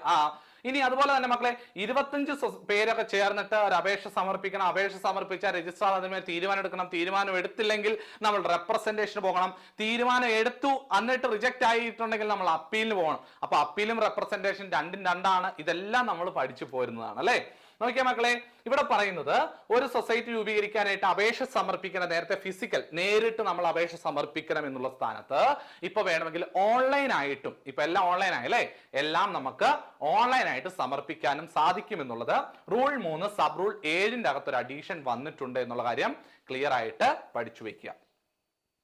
ഓക്കെ മക്കളെ, അടുത്തത് റൂൾ 4 സബ് റൂൾ 6ന്റെ അകത്തൊരു കാര്യം പറയുന്നത്, any decision to register the society under sub rule 4 or any refusal of an application for registration of a society sub rule 5 shall be made within 60 days from the date of receipt of application. വേറെ ഒന്നുമല്ല ഇവിടെ പറയുന്നത്, നിങ്ങൾക്ക് എല്ലാവർക്കും അറിയാം. നേരത്തെ ഈ 60 എന്നുള്ള സ്ഥാനത്ത് 90 എന്ന് പറഞ്ഞിരുന്ന ഡേറ്റ് ആണ് വന്നിരുന്നത് അല്ലെ. എന്തെന്ന് വെച്ച് കഴിഞ്ഞാൽ നമ്മളൊരു കോപ്പറേറ്റീവ് സൊസൈറ്റി രൂപീകരിക്കാനായിട്ട് 25 പേര് കൂടി ചേർന്ന് തീരുമാനമെടുത്തു. അതിനകത്ത് പ്രൊമോട്ടേഴ്സ് കമ്മിറ്റി ഉണ്ട്. പ്രൊമോട്ടേഴ്സ് കമ്മിറ്റി എന്ന് പറഞ്ഞാൽ എന്താണ് മക്കളെ, 25 പേരും എല്ലായിടത്തും ഒരുമിച്ച് പോകാൻ പറ്റുമോ? പറ്റില്ലല്ലോ. അപ്പം നമ്മുടെ കോപ്പറേറ്റീവ് സൊസൈറ്റി രൂപീകരിക്കാൻ വേണ്ടി നമ്മുടെ അടുത്തുള്ള എല്ലാവരും കൂടെ കൂടിച്ചേർന്നിട്ട് തീരുമാനം എടുത്തു. അപ്പം ഇതിന് അപേക്ഷ കൊടുക്കാനൊക്കെ പോകണം. അതിനൊരു കുറച്ച് ആൾക്കാർ വേണം. അപ്പൊ അവരെ നമ്മളൊരു കമ്മിറ്റിയായിട്ട് രൂപീകരിക്കുന്നതാണ് പ്രൊമോട്ടേഴ്സ് കമ്മിറ്റി അല്ലെ. അപ്പൊ പ്രൊമോട്ടേഴ്സ് കമ്മിറ്റി ചേർന്നിട്ട് രജിസ്റ്റർ ചെയ്യാനായിട്ടുള്ള ആപ്ലിക്കേഷൻ രജിസ്ട്രാറുടെ മുൻപാകെ കൊണ്ട് കൊടുക്കുകയാണ്. രജിസ്ട്രാറുടെ മുമ്പാകെ കൊടുത്തു കഴിഞ്ഞാൽ രജിസ്ട്രാറുടെ കയ്യിൽ അപേക്ഷ കിട്ടിയാൽ രജിസ്ട്രാർ എത്ര ദിവസത്തിനുള്ളിൽ ഈ അപേക്ഷയിന്മേൽ തീരുമാനം എടുത്തിരിക്കണം എന്നാണ് ഇവിടെ പറയുന്നത്. രജിസ്ട്രാർ അടുക്കൽ നമ്മൾ ഒരു അപേക്ഷ കൊടുത്താൽ, എന്ത് രജിസ്റ്റർ ചെയ്യണം, ഒരു സൊസൈറ്റി രജിസ്റ്റർ ചെയ്യാൻ രജിസ്ട്രാർ കയ്യിൽ അപേക്ഷ കൊടുത്താൽ രജിസ്ട്രാർ 60 ദിവസത്തിനുള്ളിൽ അതിന്മേൽ തീരുമാനം എടുത്തിട്ടുണ്ടാവണം. ഓക്കെ ആണേ. 60 ദിവസത്തിനുള്ളിൽ തീരുമാനം എടുത്തില്ലെങ്കിൽ നമുക്ക് ചെയ്യാൻ കഴിയുന്ന മറ്റൊരു കാര്യമുണ്ട്. എന്താണ്, ആരെങ്കിലും ഒന്ന് അറിയാവുന്നവരുണ്ടോ? നിങ്ങൾ മനസ്സിൽ പറയുന്നുണ്ടാവും, നിങ്ങൾ പറയുന്ന ആൻസർ ചിലർ പറയുന്ന ഉത്തരം തെറ്റാണ്. അങ്ങനെയുള്ളവര് ഒന്ന് കമന്റിൽ പറയണം. കാരണം എന്താ അറിയാവോ, 60 ദിവസമായിട്ട് രജിസ്ട്രാർ തീരുമാനം എടുക്കുന്നില്ല എങ്കിൽ, ഇത് പലർക്കും സംശയമുണ്ട്. പല ഗൈഡുകളും വായിച്ചിട്ട് പല സ്ഥാപനങ്ങളിലും പഠിച്ചവരെല്ലാം തെറ്റിക്കാറുണ്ട്. ഇത് അധികം ആർക്കും അറിയില്ലാത്തൊരു ലൂഫോളാണ്. ഞാൻ പറയാം, 60 ദിവസത്തിനുള്ളിൽ രജിസ്ട്രാർ തീരുമാനം എടുക്കണം. രജിസ്ട്രാർ തീരുമാനം എടുത്തില്ല എന്ന് വെച്ചാൽ നമ്മൾ അപേക്ഷ കൊണ്ട് കൊടുത്തു, രജിസ്ട്രാർ അപേക്ഷയുടെ കാര്യം മറന്നുപോയി, രജിസ്ട്രാർ അവിടെ തന്നെ അപേക്ഷ വെച്ചേക്കാം. 60 ദിവസം കഴിഞ്ഞു, 60 ദിവസത്തിനോട് തീരുമാനം എടുക്കണം. 60 ദിവസം കഴിഞ്ഞു. ഇനി നമുക്ക് മുന്നോട്ട് പോകാൻ പറ്റുന്ന നിയമ നടപടി ഏതാണ് മക്കളെ? നിങ്ങളുടെ മനസ്സിൽ ഒരു ആൻസർ വന്നു, അപ്പീൽ എന്നല്ലേ? എന്നാൽ അപ്പീൽ എന്നല്ല അതിന്റെ ആൻസർ. നിങ്ങൾ ഓർക്കണം, അതിന്റെ പേരാണ് റെപ്രസെന്റേഷൻ. ഓക്കെ ആണേ, റെപ്രസെന്റേഷൻ. ഓക്കെ ആണോ? നിങ്ങൾക്ക് മനസ്സിലായ? റെപ്രസെന്റേഷൻ ആണ് പോകുന്നത്. ഇനി ഞാൻ ഒരു കാര്യം ചോദിക്കട്ടെ, 60 ദിവസമായിട്ട് തീരുമാനം എടുക്കുന്നില്ലാത്ത പക്ഷെ നമ്മൾ റെപ്രസെന്റേഷന് പോകും. അതവിടെ നിൽക്കട്ടെ, അതവിടെ വിളിക്കുക. റെപ്രസെന്റേഷൻ പോയ എത്ര ദിവസത്തിൽ തീരുമാനം എടുക്കണം, അതൊക്കെ നമ്മൾ പഠിക്കുന്നത്. 60 ദിവസത്തിൽ രജിസ്ട്രാർ തീരുമാനം എടുക്കുക, ഈ കോപ്പറേറ്റീവ് സൊസൈറ്റി രൂപീകരിക്കാൻ അല്ലെങ്കിൽ ചില നിയമ തടസ്സങ്ങളുണ്ട് എന്ന് പറഞ്ഞിട്ട് ആ അപേക്ഷ നിരസിച്ചു, റിജക്ട് ചെയ്യുകയാണെന്ന് വെച്ചോ. എന്താണ്, രജിസ്ട്രാർ അത് റിജക്ട് ചെയ്തു. ഇനി നമുക്ക് പോകാൻ പറ്റുന്ന നിയമ നടപടിയുടെ പേര് റെപ്രസെന്റേഷൻ എന്നല്ല, അപ്പീൽ എന്നാണ്. അതിന്റെ പേരാണ് അപ്പീൽ. ഓക്കെ ആണോ? അപ്പീൽ. എന്റെ ചോദ്യം ഇതാണ്, ഒരു കോപ്പറേറ്റീവ് സൊസൈറ്റിയുടെ അപേക്ഷ രജിസ്ട്രാർ റിജക്ട് ചെയ്ത് കഴിഞ്ഞാൽ നമ്മൾ അപ്പീലിന് പോകണമെന്ന് പറഞ്ഞു. എത്ര ദിവസം? 60 ദിവസത്തിന്റെ അപ്പീൽ പോകണം. നമ്മൾ പഠിക്കുന്നതാണ്, 60 ദിവസത്തിന്റെ അപ്പീലിന് പോകണം. അപ്പീലിന്മേൽ അപ്പലറ്റ് അതോറിറ്റി എത്ര ദിവസത്തിനുള്ളിൽ തീരുമാനം എടുക്കണം? നിങ്ങളുടെ ആൻസർ എത്രയാണെന്ന് നിങ്ങൾ മനസ്സിൽ ഇപ്പൊ പറയുന്നില്ലേ? അത് ഞാൻ പറഞ്ഞതുപോലെ പലരും പറയുന്ന ആൻസർ തെറ്റാവാൻ സാധ്യതയുണ്ട്, പലർക്കും ഇത് അറിയില്ലാത്തൊരു കാര്യമാണ്. നമ്മൾ അപ്പീൽ സമർപ്പിച്ചു കഴിഞ്ഞാൽ ഒരു കോഓപ്പറേറ്റീവ് സൊസൈറ്റി രജിസ്റ്റർ ചെയ്യണമെന്നുള്ള അപേക്ഷ റിജക്ട് ചെയ്തു, അത് അപ്പീലിന് നമ്മൾ പോയി കഴിഞ്ഞാൽ അപ്പലറ്റ് അതോറിറ്റി അതിന്മേൽ എത്ര നാളിനുള്ളിൽ തീരുമാനമെടുക്കണം എന്ന് അറിയാം മക്കളെ? 6 മാസത്തിനുള്ളിലാണ് തീരുമാനമെടുക്കേണ്ടത്. 6 മാസത്തിനുള്ളിൽ. നിങ്ങളുടെ മനസ്സിൽ 60 ദിവസം 30 ദിവസം ഒക്കെ ആൻസർ വരുന്നുണ്ട്, എനിക്കറിയാം. 6 മാസത്തിനുള്ളിലാണ് തീരുമാനം എടുക്കേണ്ടത് എന്നുള്ളത് ഓർത്തിരിക്കുക. ഇത് പറയുന്നത് എവിടെയാണെന്നറിയാമോ? റൂൾ 124 പറയുന്നത്. റൂൾ 124 സബ് റൂൾ 9 ഈ കാര്യം പറയുന്നത്. പലർക്കും അറിയില്ലാത്ത കാര്യമാണ്. എന്താ? ഒരു കോഓപ്പറേറ്റീവ് സൊസൈറ്റിയുടെ കാര്യം പറയുന്നത് റൂൾ 124 സബ് റൂൾ 9 പറഞ്ഞ ഇങ്ങനെയാണ്: സെക്ഷൻ 83 സബ്സെക്ഷൻ 1C പ്രകാരമുള്ള കാര്യങ്ങൾ. ഒന്നുകൂടെ പറയാം. സെക്ഷൻ 83 സബ്സെക്ഷൻ 1C പ്രകാരമുള്ള കാര്യങ്ങളുടെ മേൽ അപ്പീൽ വന്നു കഴിഞ്ഞാൽ 2 മാസത്തിനുള്ളിൽ തീരുമാനമെടുക്കുകയും ബാക്കി എല്ലാ കാര്യങ്ങൾക്കും ബാക്കി എല്ലാ കാര്യങ്ങൾക്കും 6 മാസത്തിനുള്ളിലാണ്, 6 മന്തിനുള്ളിലാണ് അപ്പീലിന്മേൽ തീരുമാനമെടുക്കേണ്ടതെന്ന് റൂൾ 124 സബ് റൂൾ 9 പറയുന്നുണ്ട്. അങ്ങനെ നോക്കിയാൽ ഇവിടെ തീരുമാനം രജിസ്ട്രേഷനുമായി ബന്ധപ്പെട്ട അപ്പീലിന്മേൽ തീരുമാനം എടുക്കേണ്ടത് 6 മാസത്തിനുള്ളിലാണെന്ന് പഠിച്ചു വെക്കുക. തെറ്റിപ്പോകാൻ സാധ്യതയുള്ളതെന്ന് പറഞ്ഞ. ഇനി സെക്ഷൻ 83 1C പ്രകാരമുള്ള കാര്യം എന്ന് പറഞ്ഞാൽ വേറൊന്നുമല്ല മക്കളെ, എക്സ്പെൽഷനും മെമ്പർഷിപ്പുമായി ബന്ധപ്പെട്ട കാര്യങ്ങൾ. അതായത് എക്സ്പെൽഷൻ ഓർ മെമ്പർഷിപ്പ് അതായത് വേറൊന്നുമല്ല മക്കളെ, ഒരു കോഓപ്പറേറ്റീവ് സൊസൈറ്റിയിൽ നിന്ന് ഒരാളെ പുറത്താക്കി എക്സ്പെൽഷൻ നടത്തി സെക്ഷൻ 17 പ്രകാരം എക്സ്പെൽഷന്റെ മേൽ ഒരാൾ അപ്പീലിന് പോയി കഴിഞ്ഞാൽ അപ്പലറ്റ് അതോറിറ്റി 2 മാസത്തിനുള്ളിൽ തീരുമാനം എടുക്കണം. അല്ല, മെമ്പർഷിപ്പിന്റെ കാര്യം, നമ്മളൊരു കോഓപ്പറേറ്റീവ് സൊസൈറ്റിയിൽ അംഗമാകാൻ ആഗ്രഹിക്കുന്നു. ഇപ്പം എക്സാമ്പിൾ, കട്ടപ്പന സർവീസ് സഹകരണ എനിക്ക് അംഗമായി ചേരാൻ ഞാൻ ആഗ്രഹിക്കുക. ഞാൻ അപേക്ഷ സമർപ്പിച്ച് അവർ അപേക്ഷ റിജക്ട് ചെയ്താൽ ഞാൻ പോകുന്ന നടപടിയാണ് അപ്പീൽ. ആ അപ്പീലിന്മേൽ എത്ര നാളിനുള്ളിൽ തീരുമാനം എടുക്കണമെന്ന് ചോദിച്ചു കഴിഞ്ഞാൽ 2 മാസം. ഓക്കെ ആണോ? ഈ 2 കാര്യങ്ങൾക്ക് 2 മാസത്തിനുള്ളിൽ തീരുമാനം എടുക്കണം. ബാക്കി എല്ലാ കാര്യങ്ങൾക്കും 6 മാസത്തിനുള്ളിലാണ് അപ്പീലിന്മേൽ തീരുമാനം എടുക്കേണ്ടത്. എന്നാൽ ഈ 6 മാസം വേറെ വരുന്ന ചില കാര്യങ്ങളുണ്ട്. വോട്ടേഴ്സ് ഐഡിയുമായി ബന്ധപ്പെട്ട അപ്പീലിന്മേൽ തീരുമാനം എടുക്കുന്ന അങ്ങനെ കുറച്ച് കാര്യങ്ങൾക്ക് ചില ഡേറ്റുകൾ വ്യത്യാസം വരുന്നുണ്ട്. പക്ഷെ ഇതൊന്ന് മനസ്സിലാക്കി വെക്കുന്നത് എപ്പോഴും നല്ലതാണ്. അപ്പൊ നമ്മൾ പറഞ്ഞ് നിങ്ങൾ ഈ പോയിന്റ് വിട്ടു പോകരുതേ. നമ്മളൊരു കോഓപ്പറേറ്റീവ് സൊസൈറ്റി രജിസ്റ്റർ ചെയ്യാൻ വേണ്ടി അപേക്ഷ കൊണ്ട് സമർപ്പിച്ചു കഴിഞ്ഞാൽ രജിസ്ട്രാർ അതിന്മേൽ 60 ദിവസത്തിനുള്ളിൽ തീരുമാനം എടുത്തിരിക്കണം. അത് അമെന്റ്മെന്റ് വന്നതാണ്. റൂൾ 4B പുതുതായിട്ട് കൂട്ടിച്ചേർത്ത ഒരു റൂൾ ആണ് അല്ലെ. റൂൾ 4B ഇതുവരെ നിങ്ങൾ പഠിച്ചിട്ടുണ്ടാവില്ല. Manner of issuing certificate in the event of change of name of society. ഒരു കോഓപ്പറേറ്റീവ് സൊസൈറ്റിയുടെ പേര് ചേഞ്ച് ചെയ്യുന്നു. സെക്ഷൻ നമ്മൾ പഠിക്കുന്ന 10, 11 ലൈബിലിറ്റി ചേഞ്ച് ചെയ്യുന്നു, പേര് ചേഞ്ച് ചെയ്യുന്നു എന്നൊക്കെ പറഞ്ഞ് പഠിക്കുന്നതാണ്. അത് അവിടെ നിൽക്കട്ടെ. റൂൾ 4Bയിൽ എന്താ പറയുന്നത്? പുതുതായിട്ട് കൂട്ടിച്ചേർത്താണ് അല്ലെ. ഒരു കോഓപ്പറേറ്റീവ് സൊസൈറ്റിയുടെ പേര് ചേഞ്ച് ചെയ്യുമ്പോൾ അതിന്റെ രജിസ്ട്രേഷൻ സർട്ടിഫിക്കറ്റും ചേഞ്ച് ചെയ്യണം. കാരണം രജിസ്ട്രേഷൻ സർട്ടിഫിക്കറ്റ് പേര് മാറുമല്ലോ. അത്തരത്തിൽ കൊടുക്കുന്ന രജിസ്ട്രേഷൻ സർട്ടിഫിക്കറ്റ് ഫോം ആണ് ഫോം നമ്പർ 3B. അത് നിങ്ങൾ പഠിച്ചു വെക്കുക. ഫോം 3B ഇതുവരെ പഠിച്ചിട്ടുണ്ടാവില്ല. ഫോം നമ്പർ 3B ആണ് കേട്ടോ. സെക്ഷൻ 10 സബ്സെക്ഷൻ 2 പ്രകാരമാണ് ഇത് വരുന്നത്. ഓർത്ത് വെക്കുക. അപ്പൻഡിക്സ് 2 അത് നമുക്കറിയാം, ഫോമുകളെ കുറിച്ച് പറയുന്നതാണല്ലോ അല്ലെ. അടുത്തത് റൂൾ 9. എന്താ മക്കളെ റൂൾ 9? റൂൾ 9മായി ബന്ധപ്പെട്ട സെക്ഷൻ ആണ് സെക്ഷൻ 12. നിങ്ങൾ പഠിച്ചു വെക്കുക. Procedure regarding amendment of bylaw. ഒരു കോഓപ്പറേറ്റീവ് സൊസൈറ്റിയുടെ കോൺസ്റ്റിറ്റ്യൂഷൻ എന്നറിയപ്പെടുന്നതാണ് ബൈലോ. കോൺസ്റ്റിറ്റ്യൂഷൻ നമ്മൾ പറയാറുള്ളത് അല്ലെ. കോൺസ്റ്റിറ്റ്യൂഷൻ അവിടെ മക്കളെ കോൺസ്റ്റിറ്റ്യൂഷൻ. അപ്പൊ ഒരു കോഓപ്പറേറ്റീവ് സൊസൈറ്റി ഭരണഘടന എന്ന് പറഞ്ഞാൽ വളരെ പ്രധാനപ്പെട്ട അതിന്റെ നിയന്ത്രണം മുഴുവൻ ആ ബൈലോ അടിസ്ഥാനപ്പെടുത്തിയാണ്. ആ ബൈലോയിൽ ഭേദഗതി വരുത്തുന്നതിനെ കുറിച്ചുള്ള റൂളാണ് റൂൾ 9. അതുമായി ബന്ധപ്പെട്ട സെക്ഷൻ ആണ് സെക്ഷൻ 12. അമെന്റ്മെന്റ് ഓഫ് ബൈലോ എന്നാണ് സെക്ഷൻ 12 അല്ലെ. അപ്പൊ ഓർത്ത് വെച്ച് അതിനകത്തൊരു കാര്യം ഇവിടെ പറയുന്നുണ്ട്. No such resolution shall be valid in case of rule 9 sub rule 2 പറയുന്ന കേട്ടോ. In case society not more than 1000 members, old 500 എന്നായിരുന്നു, unless individual amendment process given to the members society in person. അതായത് വേറൊന്നുമല്ല, ഒരു cooperative സൊസൈറ്റിയിലെ അംഗങ്ങൾ എന്ന് പറയുന്നത് 1000-ലധികം ഇല്ല എങ്കിൽ, അതായത് ഒരു കോഓപ്പറേറ്റീവ് സൊസൈറ്റി 1000-ൽ കൂടുതൽ മെമ്പേഴ്സ് ഇല്ല. എക്സാമ്പിൾ 800 പേരേ ഉള്ളൂ. ഒരു ചെറിയ സംഘമാണ് അല്ലെ, ചെറിയ കോഓപ്പറേറ്റീവ് സൊസൈറ്റിയാ, ഒരുപാട് പേരില്ലല്ലോ. അങ്ങനെയുള്ള സൊസൈറ്റികളുടെ ബൈലോ അമെന്റ്മെന്റ്, ബൈലോ ഭേദഗതി ചെയ്യുമ്പോൾ അവര് ഈ ബൈലോ ഭേദഗതി ചെയ്യുന്നു എന്നുള്ളതിന്റെ പ്രപ്പോസൽ, അമെന്റ്മെന്റ് ചെയ്യുന്നു എന്നുള്ളതിന്റെ പ്രപ്പോസൽ, ഇന്റിമേഷൻ ഈ വ്യക്തികളെ നേരിട്ട് അറിയിച്ചിരിക്കണം എന്നാണ് പറയുന്നത്. അതിന്റെ നോട്ടിഫിക്കേഷൻ അവർ നേരിട്ട് അറിയിച്ചിരിക്കണം, ഈ റെസൊല്യൂഷൻ. ഓക്കെ ആണോ? ഒന്നുകൂടെ ഞാൻ പറയാം. ഒരു കോഓപ്പറേറ്റീവ് സൊസൈറ്റിയിൽ 1000-ലധികം മെമ്പേഴ്സ് ഇല്ല എങ്കിൽ, അപ്പൊ കുറച്ച് ആൾക്കാരല്ലേ ഉള്ളൂ, അപ്പൊ അമെന്റ്മെന്റ് ഓഫ് ബൈലോയുടെ പ്രപ്പോസൽ എന്ത് ചെയ്യണം? നേരിട്ട് ഓരോ വ്യക്തികളെ നമ്മൾ അറിയിച്ചിരിക്കണം. അത്രേ ഇവിടെ പറയുന്നുള്ളൂ. ഓക്കെ ആണേ? ക്ലിയർ ആണേ? 1000-ൽ-അധികം ഉണ്ടെങ്കിലോ, ഇപ്പൊ ഒരു 10,000 പേരുള്ള സൊസൈറ്റി ആണെങ്കിലോ 10,000 പേരുടെ അടുക്കൂടെ പോയിട്ട് ഇത് കൊടുക്കാൻ പറ്റുമോ? പോസിബിൾ അല്ല. അതുകൊണ്ടാണ് 1000-ൽ-അധികം ഇല്ല എങ്കിൽ ചെയ്താൽ മതി എന്നാണ് പറയുന്നത്. അപ്പൊ നേരത്തെ ഇത് 500 മെമ്പേഴ്സിൽ താഴെയെങ്കിൽ എന്നായിരുന്നു, എന്നാൽ ഇപ്പൊ അതിനെ നോട്ട് മോർ ദാൻ 1000 എന്നാക്കിയിട്ടുണ്ട്. ഓർത്തു വെക്കുക. അപ്പൊ അത് ക്ലിയർ ആയെന്ന് വിശ്വസിക്കുന്നു. ഞാൻ ഒരു കാര്യം പറയാം, നിയമം ഇതുവരെ പഠിക്കാത്തൊരു കുട്ടിയാണ് ഈ ക്ലാസ് കേൾക്കുന്നതെങ്കിൽ നിങ്ങൾക്ക് നെഗറ്റീവ് തോന്നാൻ സാധ്യതയുണ്ട്. സാർ എന്തോ ഈ പറയുന്നേ, സാറേ ഇങ്ങനെ പറഞ്ഞാൽ വല്ലതും മനസ്സിലാവുമോ? ഞാനിത് പറയുന്നത് അവസാന ലാപ്പിൽ അമെന്റ്മെന്റ് പഠിക്കാൻ വേണ്ടി വരുന്നവർക്ക് മാത്രം ഉപകരിക്കുന്ന ഒരു ക്ലാസ് ആയിരിക്കാം. അല്ലാത്തവർക്ക് മനസ്സിലാകും എന്ന് ഞാൻ പ്രതീക്ഷിക്കുന്നു. ഞാൻ എടുക്കുന്ന ക്ലാസ്സുകൾ നിങ്ങൾക്ക് നന്നായി മനസ്സിലാവുന്നുള്ള പ്രതീക്ഷയിലാണ് എടുക്കുന്നതെങ്കിൽ ഞാൻ പറയുന്നത് ആദ്യമായിട്ട് ലോയുടെ ക്ലാസ് കേൾക്കുന്ന ഒരാളാണെങ്കിൽ ഒരു പക്ഷേ ഇത് അത്ര കണ്ട് അവർക്ക് ഇഷ്ടമാകണമെന്ന് എനിക്ക് തോന്നുന്നില്ല. എങ്കിലും നിങ്ങൾ മാക്സിമം ശ്രദ്ധിച്ചിരിക്കുക. നന്നായി പഠിച്ചു നിൽക്കുന്നവർക്ക് ഇതൊരു റിവിഷൻ പോലെ ആകട്ടെ എന്നാണ് ഞാൻ കരുതുന്നത് കേട്ടോ. ഓക്കെ മക്കളെ, അത് 2 വെർനാക്കുലർ പബ്ലിഷ് ചെയ്യണമെന്നൊക്കെ നമ്മൾ പഠിച്ചിട്ടുണ്ട്. 2 വെർനാക്കുലർ ഡെയിലീസിൽ എന്താ അമെന്റ്മെന്റ് ഓഫ് ബൈലോയുടെ പ്രപ്പോസൽ. ഓക്കെ, അതവിടെ നിൽക്കട്ടെ. റൂൾ 9C പ്രകാരം ഒരു ബൈലോ ഭേദഗതി ചെയ്യുമ്പോൾ, ഒരു കോപ്പറേറ്റീവ് സൊസൈറ്റി ബൈലോ ഭേദഗതി ചെയ്യുമ്പോൾ നമ്മൾ കോപ്പറേറ്റീവ് സൊസൈറ്റി രജിസ്റ്റർ ചെയ്യുമ്പോൾ ഫീസ് കൊടുക്കണമെന്ന് പറഞ്ഞല്ലോ. ഫീസ് കൊടുക്കുന്ന കാര്യം പറഞ്ഞു. ഫീസിന്റെ കാര്യം കൃത്യമായിട്ട് നമ്മൾ പഠിച്ചു. അതുപോലെ തന്നെ ഇവിടെ പറയുന്നത് ഒരു കോപ്പറേറ്റീവ് സൊസൈറ്റി ബൈലോ ഭേദഗതി ചെയ്യുമ്പോൾ അതിനും നമ്മൾ ഫീസ് കൊടുക്കേണ്ടതായിട്ടുണ്ട്. അതിന് ഫീസ് കൊടുക്കണം. എടാ മക്കളെ, രജിസ്ട്രേഷൻ ഫീസിന്റെ കാര്യത്തിൽ ഈ ഒരു ട്രിക്ക് നിങ്ങൾ എപ്പോ ഓർത്തണം? 2500, 5000, 6500, 12,500. ആ ട്രിക്ക് ഓർത്തിരുന്നാലേ ഓർക്കുള്ളൂ. അല്ലെങ്കിൽ പഴയതും പുതിയതായിട്ട് മിക്സഡ് ആയി പോകും.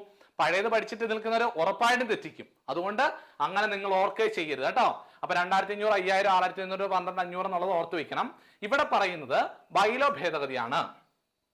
ബൈലോ ഭേദഗതിയിൽ എല്ലാ സൊസൈറ്റികളും കൊടുക്കേണ്ടത് ഒരേ ഫീസ് 1000 രൂപ.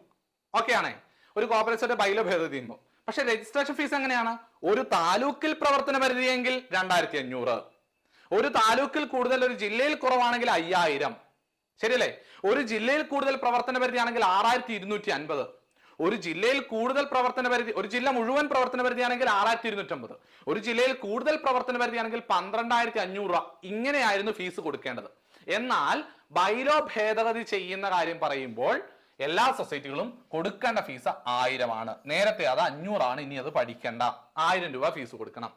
താഴെ ഞാൻ ഒരു കാര്യം കൂടെ ആഡ് ചെയ്തിട്ടുണ്ട്. അത് മനസ്സിലാക്കാൻ വേണ്ടി എന്താണ്, വുമൺ അല്ലെങ്കിൽ സ്കൂൾ സൊസൈറ്റികൾ അല്ലെങ്കിൽ SC/ST സൊസൈറ്റികൾ കൊടുക്കേണ്ടത് 50 രൂപ. ബൈലോ ഭേദഗതി ചെയ്യുമ്പോൾ അവർ കൊടുക്കേണ്ടത് 50 രൂപ. എന്നാൽ നേരത്തെ നമ്മൾ പഠിച്ചിരുന്നു അല്ലെ, SC/ST സൊസൈറ്റി, വുമൺ സൊസൈറ്റി 500 രൂപ, സ്കൂൾ സൊസൈറ്റികൾ 100 രൂപ. എത്ര? രജിസ്ട്രേഷൻ സമയത്ത് സ്കൂൾ സൊസൈറ്റികൾ 100 രൂപയെന്നും വുമൺ സൊസൈറ്റികൾ ആണെങ്കിൽ 500 രൂപ ഫീസ് കൊടുക്കണമെന്നും ഷെഡ്യൂൾഡ് കാസ്റ്റ് സൊസൈറ്റികൾ 500 രൂപ കൊടുക്കണമെന്ന് പറഞ്ഞു. പക്ഷെ ഇവർ 3 പേരും ഇപ്പോൾ ബൈലോ ഭേദഗതി ചെയ്താൽ കൊടുക്കേണ്ട ഫീസ് 50 രൂപ. അതിന് മാറ്റമൊന്നും വന്നിട്ടില്ല. ഒന്ന് ഓർത്തിരിക്കാൻ വേണ്ടി ഇതിന്റെ അകത്ത് ആഡ് ചെയ്തു എന്ന് മാത്രമേ ഉള്ളൂ കേട്ടോ. അപ്പൊ ഈ PDF-ന്റെ അത് നിങ്ങൾക്ക് മനസ്സിലാകാൻ വേണ്ടിയാണ് അങ്ങനെ കൊടുക്കുന്നത്, വേറൊന്നുമല്ല. അടുത്തത് റൂൾ 13 അമാൽഗമേഷൻ മെർജർ ട്രാൻസ്ഫർ. അതായത് 2 സൊസൈറ്റികൾ കൂടിച്ചേർന്നുകൊണ്ട് ഒരു സൊസൈറ്റി ആവുകയോ, ഒരു സൊസൈറ്റി വിഭജിച്ചുകൊണ്ട് 2 സൊസൈറ്റികളായി മാറുകയോ, ഒരു സൊസൈറ്റി മറ്റൊരു സൊസൈറ്റിയുടെ പ്രവർത്തനത്തെ ഏറ്റെടുക്കുകയോ ചെയ്യുമ്പോൾ അതുമായി ബന്ധപ്പെട്ട റൂളാണ് rule 13. Amalgamation, merger, transfer of asset and liability or division of society. അതാണ് റൂൾ 13. ഈ സെക്ഷൻ 14, 14, 14 ഇങ്ങനെ പഠിച്ചു പോകുന്നതാണ്. അത് ബന്ധപ്പെട്ട് പഠിച്ചോണം. അത് നിങ്ങളുടെ ഉത്തരവാദിത്തമാണ്. ഓക്കെ ആണ്. റൂൾ 13 പഠിക്കുക മക്കളെ. എന്താണ്? ഈ അമാൽഗമേഷന് ശേഷം മെർജർ എന്ന വാചകം കൂടെ കൂട്ടിച്ചേർത്തിട്ടുണ്ട്. അതുകൊണ്ട് ഈ വാചകം പ്രത്യേകം നോട്ട് ചെയ്യുക. മെർജർ എന്ന് ചോദ്യത്തിൽ വന്നു കഴിഞ്ഞാൽ ഇവിടെ പൂരിപ്പിക്കാനായിട്ട് തരാം അല്ലെ. റൂൾ 13 ഡിഫൈൻ ചെയ്യുന്ന എന്താ, അതിന്റെ ഹെഡിങ് എന്താ? Amalgamation dash transfer asset and liability or division of society. മെർജറിന്റെ സ്ഥാനത്ത് ഓപ്ഷൻ ആയിട്ട് മെർജറിനോ അക്യൂസിഷനോ എന്തെങ്കിലും വാക്കുകളൊക്കെ തരാൻ സാധ്യതയുണ്ട്. അതുകൊണ്ട് അത് പഠിച്ചു വെക്കുക. ക്ലിയർ ആണ്? ഇനി നിങ്ങളുടെ ഉത്തരവാദിത്തം അത് ഓർത്തിരിക്കുക എന്നുള്ളത്. ഇനി അതുപോലെ തന്നെ ഒരു സൊസൈറ്റി മെർജ് ചെയ്യുമ്പോൾ, ഡിവൈഡ് ചെയ്യുമ്പോൾ, പ്രവർത്തനം ഏറ്റെടുക്കുമ്പോഴൊക്കെ ഈ ഒരു സൊസൈറ്റി മറ്റൊരു സൊസൈറ്റിയുമായി കൂടിച്ചേരാൻ തീരുമാനിച്ചു കഴിഞ്ഞാൽ അവരുടെ ജനറൽ ബോഡി കൂടണം നമ്മൾ പഠിച്ചിട്ടുണ്ട്. സ്പെഷ്യൽ ജനറൽ ബോഡി മീറ്റിംഗ് കൂടണം. എന്നിട്ട് 2 സൊസൈറ്റി ജനറൽ ബോഡി മീറ്റിംഗിൽ 3/2 ഭൂരിപക്ഷത്തോടു കൂടി ഇത് പാസ്സായെങ്കിൽ മാത്രം ഇങ്ങനെ ഒരു പ്രമേയം, 2 സൊസൈറ്റികൾ കൂടിച്ചേരാൻ ഞങ്ങൾ താല്പര്യമുണ്ട് എന്നുള്ള പ്രമേയം അവിടെ വന്നിരിക്കുകയും വോട്ട് ചെയ്യുകയും ചെയ്തവരുടെ 3/2 ഭൂരിപക്ഷം ഉണ്ടെങ്കിൽ മാത്രമേ ഈ അമാൽഗമേഷനോ മെർജറോ നടക്കുകയുള്ളൂ എന്ന് നമ്മൾ പഠിച്ചിട്ടുണ്ട്.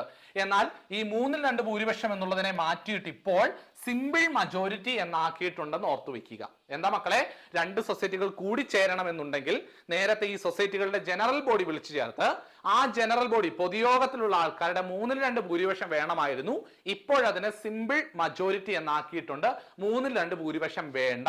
ഇപ്പൊ സിമ്പിൾ മജോറിറ്റി ഉണ്ട്. ഏത് മെമ്പേഴ്സിന്റെയാ? മെമ്പേഴ്സ് പ്രസന്റ് ആൻഡ് വോട്ടിംഗ്, അവിടെ വന്നിട്ടുള്ളവർ ആ വോട്ട് ചെയ്തവരുടെ 1/3 പുരുഷൻ, അല്ലാതെ ടോട്ടൽ മെമ്പേഴ്സിന്റെ അല്ല കേട്ടോ. അതും ചോദിക്കാൻ സാധ്യതയുണ്ട്. അതും വ്യക്തമായി പഠിക്കുക. ഞാൻ വേഗം പൊക്കോട്ടെ, കുഴപ്പമില്ലല്ലോ. ആദ്യമായിട്ട് ലോ പഠിക്കുന്നവർ എന്നോട് പിണങ്ങരുതേ മക്കളെ. അടുത്തത് പറയുന്നത്, every cooperative society intended to merge with another society shall prepare a scheme of merger and submit the same pass resolution with a simple majority. അതായത് ഇവിടെ ഇത് പുതുതായിട്ട് കൂട്ടിച്ചേർത്ത കേട്ടോ, അതുകൊണ്ട് ഞാൻ ബ്ലൂ കളർ കൊടുത്തിരുന്നത്. എന്താണ്? ഓരോ സൊസൈറ്റി കൂടിച്ചേരാൻ, മെർജ് ചെയ്യാനായിട്ട്, മെർജർ ആണല്ലോ നമുക്ക് പുതുതായിട്ട് വന്ന വാചകം. അപ്പൊ മെർജ് ചെയ്യാൻ ആഗ്രഹിക്കുന്നുണ്ടെങ്കിൽ മെർജറിനെ കുറിച്ചുള്ള സൊസൈറ്റി ഒരു സ്കീം പ്രിപ്പയർ ചെയ്യണം അല്ലെ. സൊസൈറ്റി ഒരു സ്കീം പ്രിപ്പയർ ചെയ്യണം. അപ്പൊ ആ സ്കീം സിമ്പിൾ മജോറിറ്റിയോട് കൂടി പാസ് ആവണം. അത് മേളിൽ പറഞ്ഞതിന്റെ സെയിം ആണ്. മെർജർ ഒരു പുതിയ വാചകം വന്നപ്പോൾ അതുമായി ബന്ധപ്പെടുത്തി പറഞ്ഞു എന്നുള്ളൂ. ബാക്കി ഞാനത് ഡീറ്റെയിൽ ആയിട്ടുള്ള കാര്യങ്ങൾ കൂടി ചേർക്കേണ്ട കാര്യങ്ങൾ കൊടുത്തിട്ടുണ്ട്. അത് നിങ്ങൾ PDF അകത്ത് നിങ്ങൾ വായിച്ചു നോക്കിയെങ്കിൽ നിങ്ങൾക്ക് അത് കിട്ടും. ഓക്കെ, അത് അവിടെ നിൽക്കട്ടെ മക്കളെ. അടുത്തത് റൂൾ 13A എന്താണ്? Promotion of subsidy institution for the economic welfare of members. ഇതും പുതുതായിട്ട് ആഡ് ചെയ്തതാണ്. റൂൾ 13 പുതുതായിട്ട് ആഡ് ചെയ്തിട്ടുള്ള റൂളാണ് റൂൾ 13A എന്ന് പറയുന്നത്. എന്താണ്? Subsidiary institution for the economic welfare of members. Corporate society മെമ്പേഴ്സിന്റെ എക്കണോമിക് വെൽഫെയറിന് വേണ്ടിയുള്ള സബ്സിഡറി സ്ഥാപനങ്ങൾ തുടങ്ങുന്നതിനെ കുറിച്ചാണ് ഇവിടെ പറയുന്നത്. More than half in nominal value, അതായത് ഒരു സ്ഥാപനം മറ്റൊരു സ്ഥാപനത്തെ സബ്സിഡറി ആയിട്ട് ഏറ്റെടുക്കണമെങ്കിൽ അവരുടെ നോമിനൽ വാല്യൂവിന്റെ, അവരുടെ നോമിനൽ ഷെയർ വാല്യൂവിന്റെ പകുതിയിലധികം നമ്മളുടെ കയ്യിൽ ഉണ്ടാവണം. അതാണ് more than half of nominal value equity share. Equity ഷെയറിന്റെ നോമിനൽ വാല്യൂവിന്റെ പകുതിയിലധികം വാല്യൂ ഉള്ള ഷെയർ നമ്മുടെ കയ്യിൽ ഉണ്ടെങ്കിലേ അത് നമ്മൾ ഏറ്റെടുത്തായിട്ട് അല്ലെങ്കിൽ നമ്മുടെ സബ്സിഡറി ഇൻസ്റ്റിറ്റ്യൂഷൻ ആയിട്ട് കണക്കാക്കാൻ സാധിക്കൂ എന്നാണ് ഇവിടെ പറയുന്നത്. അത് നിങ്ങൾ ബാക്കി വായിച്ചൊന്ന് നോക്കിയ കേട്ടോ. PDF ഇല്ലാത്തവർ ഇതിൻ്റെ അകത്തൊന്ന് വായിച്ചു നോക്കാൻ പറ്റുന്നവരൊന്ന് പോസ് ചെയ്തിട്ട് വായിച്ചു നോക്കുക. ഓക്കെ, പ്രധാനപ്പെട്ട ഞാൻ പറഞ്ഞു പോകാൻ വേണ്ടി ഓടിച്ചു പോവാ കേട്ടോ. ഓക്കെ മക്കളെ, അടുത്തത് any financial assistance to the subsidiary institution by way of share capital contribution, financial assistance by the promoting society shall be made on the balance net profit to society provided in subsection 2 of section 56. എടാ മക്കളെ, ഒരു subsidiary institution ഉണ്ടെങ്കിൽ അവർക്ക് ഏതെങ്കിലും രീതിയിലുള്ള share capital contribution നമ്മൾ കൊടുക്കാൻ ഉദ്ദേശിക്കുന്നുണ്ടെങ്കിൽ അത് എവിടെ നിന്ന് കൊടുക്കണം? സെക്ഷൻ 56 സബ്സെക്ഷൻ 2 പ്രകാരമാണ് കൊടുക്കേണ്ടത് കേട്ടോ. സെക്ഷൻ 56 എന്ന് പറയുമ്പോൾ അറിയാം, ഡിവിഷൻ ഓഫ് നെറ്റ് പ്രോഫിറ്റ് ആണ്. നെറ്റ് പ്രോഫിറ്റ് എങ്ങനെ ക്ലാസ് ചെയ്യണം? സെക്ഷൻ 56(1) ഉണ്ട്, സെക്ഷൻ 56(2) ഉണ്ട്. സെക്ഷൻ 56(1) എന്ന് പറയുമ്പോൾ എന്താണ്? നമ്മൾ സ്റ്റാറ്റ്യൂട്ടറി ആയിട്ട് മാറ്റി വയ്ക്കേണ്ട ഫണ്ടുകളാണ് പറയുന്നത്. സെക്ഷൻ 56(1) സ്റ്റാറ്റ്യൂട്ടറി റിസർവുകളെ കുറിച്ചാണ്. 1A ഉണ്ട്, B ഉണ്ട്, C ഉണ്ട്, D ഉണ്ട്. ഈ പ്രാവശ്യം ഡിയും കൂടി ചേർത്തു. നേരത്തെ 3 എണ്ണമായിരുന്നു സ്റ്റാറ്റ്യൂട്ടറി റിസർവുകൾ എന്നറിയപ്പെട്ടിരുന്നത് നേരത്തെ. എന്നാൽ ഇതിനെ ABCD ആക്കി മാറ്റിയിട്ടുണ്ട് എന്നുള്ള കാര്യം ഓർത്ത് വെക്കണം കേട്ടോ. അത് നിങ്ങൾ ഓർത്ത് വെക്കുക. റിസർവ് ഉണ്ട്, എഡ്യൂക്കേഷൻ ഫണ്ട്, റിസർവ് ഫണ്ട് ഉണ്ട്, എഡ്യൂക്കേഷൻ ഫണ്ട് ഉണ്ട് അല്ലെ. എഡ്യൂക്കേഷൻ ഫണ്ട് ഉണ്ട്, മെമ്പർ റിലീഫ് ഫണ്ട് MRF ഉണ്ട്. അതിനുശേഷം ഇപ്പൊ വന്നിട്ടുണ്ട് പ്രൊഫഷണൽ എഡ്യൂക്കേഷൻ ഫണ്ട് കേട്ടോ. Professional education. അപ്പൊ reserve fund, education fund, member relief fund, അതുപോലെ തന്നെ പ്രൊഫഷണൽ എഡ്യൂക്കേഷൻ അതും വന്നിട്ടുണ്ട്. അപ്പം 4 ഇപ്പൊ സ്റ്റാറ്റ്യൂട്ടറി ഉണ്ട്. നേരത്തെ 3 ഈ 3 ഉള്ളായിരുന്നു. D എന്ന് പറയുന്നത് ഇല്ലായിരുന്നു സെക്ഷൻ 56(1) പ്രകാരം. അത് നിങ്ങൾ ഓർത്ത് വെച്ചാൽ വളരെ നന്നായിരിക്കും. സെക്ഷൻ 56(2) പറയുന്നത് എന്താണ് മക്കളെ? സ്റ്റാറ്റ് നിർബന്ധമായി മാറ്റി വെക്കേണ്ടവ. സെക്ഷൻ 56(2) അത്ര നിർബന്ധമല്ല, എങ്കിലും മാറ്റി വെക്കാം. ഇനിയും ബാലൻസ് ഉണ്ടെങ്കിൽ മാറ്റി വെക്കാം. അങ്ങനെ മാറ്റി വെക്കുന്നവയിൽ നിന്നാണ് ഈ സബ്സിഡറി സ്ഥാപനങ്ങൾക്കുള്ള ഫിനാൻഷ്യൽ അസിസ്റ്റൻസ് ആയിട്ടുള്ള ഷെയർ ക്യാപിറ്റൽ കോൺട്രിബ്യൂഷൻ കൊടുക്കാനെന്നാണ് ഇവിടെ പറഞ്ഞു വെക്കുന്നത്. ക്ലിയർ ആയെന്ന് വിശ്വസിക്കുന്നു കേട്ടോ. അടുത്തത് ഇനി promoting society may grant further financial assistance to subsidiary institution only by way of loan with a prior approval of the registrar. അതായത് ഇനി ഷെയർ ക്യാപിറ്റൽ കൂടാതെ അവർക്ക് വേറെ എന്തെങ്കിലും അഡീഷണൽ ക്യാഷ് സഹായം കൊടുക്കണം എന്നുണ്ടെങ്കിൽ എങ്ങനെ കൊടുക്കണം? അവർക്ക് അത് ലോൺ ആയിട്ട് കൊടുക്കാം. ആരുടെ അനുമതിയോടുകൂടെ? രജിസ്ട്രാറിന്റെ അനുവാദത്തോടു കൂടി ഒരു ലോൺ ആയിട്ട് അനുവദിച്ച് അവർക്ക് കൊടുക്കാം, സബ്സിഡറി സ്ഥാപനങ്ങൾക്ക് കൊടുക്കാം എന്നാണ് പറയുന്നത്. അതിന്റെ ഇൻട്രസ്റ്റ് റേറ്റ് ഫിക്സ് ചെയ്യുന്നതായിരിക്കും രജിസ്ട്രാർ ആണ് എന്നുള്ള കാര്യം ഓർത്ത് വെക്കുക കേട്ടോ. എങ്ങനെയാണെങ്കിലും അത് ഓർത്ത് വെക്കണം. ഇനി അടുത്തത് no promoting society shall contribute more than 10% working capital loan to the subsidiary. അതായത് ഏതൊരു സൊസൈറ്റി ആണെങ്കിലും അവരുടെ 10% വർക്കിംഗ് ക്യാപിറ്റൽ 10% കൂടുതൽ ലോൺ ആയിട്ടോ ഷെയർ ക്യാപിറ്റൽ കോൺട്രിബ്യൂഷൻ ആയിട്ടോ കൊടുക്കരുതെന്ന് പറയുന്നു. ബാക്കി കാര്യങ്ങൾ നിങ്ങൾ വേഗം ഒന്ന് വായിച്ചു പോയാൽ മതിയാവും. ഇത് പുതുതായിട്ട് വന്നിട്ടുള്ളത്. ഓക്കെ അല്ലേ മക്കളെ? ഇത് ജസ്റ്റ് നിങ്ങൾ തന്നെ ഒന്ന് വായിച്ചു പോവാ. ഇതിനകത്ത് പ്രധാനപ്പെട്ടത് ഇനിയും പറയാനുള്ളത് കൊണ്ട് ഞാൻ ഓടിച്ചു പോവാണ് കേട്ടോ. നിങ്ങൾക്ക് ഇത് സമയം കൂടുതൽ എടുത്തേക്കാം, എങ്കിലും ഇത് നിങ്ങൾ കാണുക, നിങ്ങൾക്ക് വളരെ ഉപകാരപ്പെടുന്നതാണ്. ശരി, അടുത്തത് rule 13B partnership of cooperative society. പുതുതായിട്ട് കൂട്ടിച്ചേർത്ത റൂൾ ആയതുകൊണ്ട് ഓർത്ത് വെക്കുക. Rule 13B partnership of cooperative society എന്നുള്ളത്. റൂൾ 15 അതിനകത്ത് ഷോർട്ട് ടൈം മീഡിയം സ്ട്രക്ചർ നേരത്തെ 3 ടയർ ആയിട്ട് പ്രവർത്തിച്ചിരുന്നു. എന്നാൽ ഇപ്പോൾ DCB എന്നുള്ള സെക്കൻഡ് ടയറിനെ നമ്മൾ ഡിലീറ്റ് ചെയ്തു. ഇപ്പൊ 2 ടയറിലാണ് ഷോർട്ട് ടൈം സ്ട്രക്ചർ പ്രവർത്തിക്കുന്നത്. അതാണ് ഇവിടെ പറയുന്നത്. റൂൾ 15 DCB ഒമിറ്റ് ചെയ്തിട്ടുണ്ടെന്ന് പറയുന്നു. റൂൾ 15(5) പ്രൊഡ്യൂസർ സൊസൈറ്റികളാണ് റൂൾ 15(5)ൽ പറയുന്നത്. പ്രൊഡ്യൂസർ സൊസൈറ്റികൾ ഓർത്തിരിക്കാൻ ഒരു കോഡ് ഞാൻ പറഞ്ഞിട്ടുണ്ട്. നിങ്ങൾ പലരും ഓർക്കുന്നുണ്ടാവും അല്ലെ? എന്താണ്? മക്കളെ, സുരഭി എന്ന് പറയുന്ന ഒരു പെൺകുട്ടിയുണ്ട്. സുരഭി എന്ന് പറയുന്ന പെൺകുട്ടിയുണ്ട് അല്ലെ? ആ സുരഭി എന്ന് പറയുന്ന പെൺകുട്ടിയുടെ കയ്യില് ഒരു കയ്യിൽ മീനുണ്ട്, അതുപോലെ തന്നെ ഒരു കയ്യിൽ എന്തുണ്ട്? മീനുണ്ട്, മറ്റേ കയ്യിൽ ഒരു കയറ് ആ കയ്യിലുണ്ട്, അതുപോലെ തന്നെ പാലും ഉണ്ട് കേട്ടോ. 3 കാര്യങ്ങൾ ഓർത്ത് വെച്ചാൽ മതി. അപ്പൊ എന്താണ്? സുരഭി എന്ന് പറയുന്ന പെൺകുട്ടി. അപ്പൊ സുരഭി എന്തൊക്കെയാ? പ്രൊഡ്യൂസർ സൊസൈറ്റി ഓർത്തിരിക്കാം കേട്ടോ. സുരഭിയുടെ കൈ എന്ന് പറയുമ്പോൾ ഞാൻ ഹാൻഡ് എന്നാണ് ഞാൻ പറയുന്നത് കേട്ടോ. ഹാൻഡെക്സ് ഓക്കെ. ഹാൻഡ് എന്തൊക്കെയുണ്ട് മകനെ? കയറുണ്ട് അല്ലെ? കയറുണ്ട്. പിന്നെ എന്തുണ്ട്? മത്സ്യഫെഡ്, മത്സ്യമുണ്ട് അല്ലെ? മത്സ്യഫെഡ്. അടുത്ത എന്തുണ്ട് മക്കളെ? മിൽക്ക് ഉണ്ട് അല്ലെ? മിൽമ. അപ്പം 5 എണ്ണമാണ് പ്രൊഡ്യൂസർ സൊസൈറ്റികൾ. സുരഭി, ഹാൻഡെക്സ്, കൊയർഫെഡ്, മത്സ്യഫെഡ്, മിൽമ. 5 എണ്ണമാണ് പ്രൊഡ്യൂസർ സൊസൈറ്റി. ഓർത്തിരിക്കാനുള്ള കോഡാണ് ഞാൻ പറഞ്ഞത്. കോഡ് എന്ന് പറഞ്ഞാൽ നിങ്ങൾക്ക് ഓർത്തിരിക്കാൻ അത് എളുപ്പമായിരിക്കും കേട്ടോ.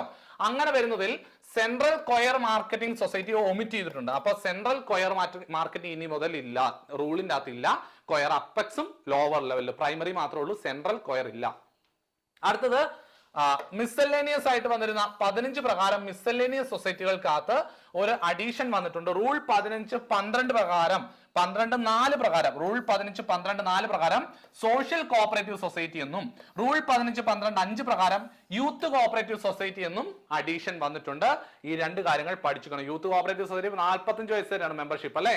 അത് നമ്മൾ പഠിക്കാമേ. റൂൾ 15(13) അകത്ത് മൾട്ടിപർപ്പസ് കോഓപ്പറേറ്റീവ് സൊസൈറ്റിയിൽ primary multipurpose cooperative society undertaking multi function activity എന്നൊരു വാചകം കൂട്ടിച്ചേർത്തു. അത് പഠിക്കുക. റൂൾ 16(1)(AA)ൽ യൂത്ത് കോഓപ്പറേറ്റീവ് സൊസൈറ്റിയിൽ 45 വയസ്സ് വരെ ഉള്ളവർക്കേ കഴിയൂ. അതിനുശേഷം അവർ നോമിനൽ അല്ലെ അസോസിയേറ്റ് മെമ്പറായി മാറും എന്നുള്ളത് ഓർത്തു വെക്കുക. 45 വയസ്സ് ചോദ്യം വരാം. യൂത്ത് കോഓപ്പറേറ്റീവ് സൊസൈറ്റിയുടെ പ്രായപരിധി ചോദ്യം വരാം. Rule 16(F) eligibility condition to continue to be an active member of primary Anand pattern milk cooperative society. ഒരു ആപ്കോസിന്റെ ഫുൾ ഫോം പഠിക്കണേ. ആപ്കോസിലെ ബന്ധപ്പെട്ട അതിന്റെ എലിജിബിലിറ്റി കണ്ടീഷൻ ആക്റ്റീവ് മെമ്പർ ആയിരിക്കാനായിട്ട് അത് നമുക്കറിയാം, നിങ്ങൾ പഠിക്കുക. റൂൾ 29(A)ൽ പുതുതായിട്ട് ആഡ് ചെയ്താണ് procedure for maintaining and recording minutes. നമ്മൾ നേരത്തെ ഇങ്ങനെ ഒരു റൂൾ ഇല്ലായിരുന്നു.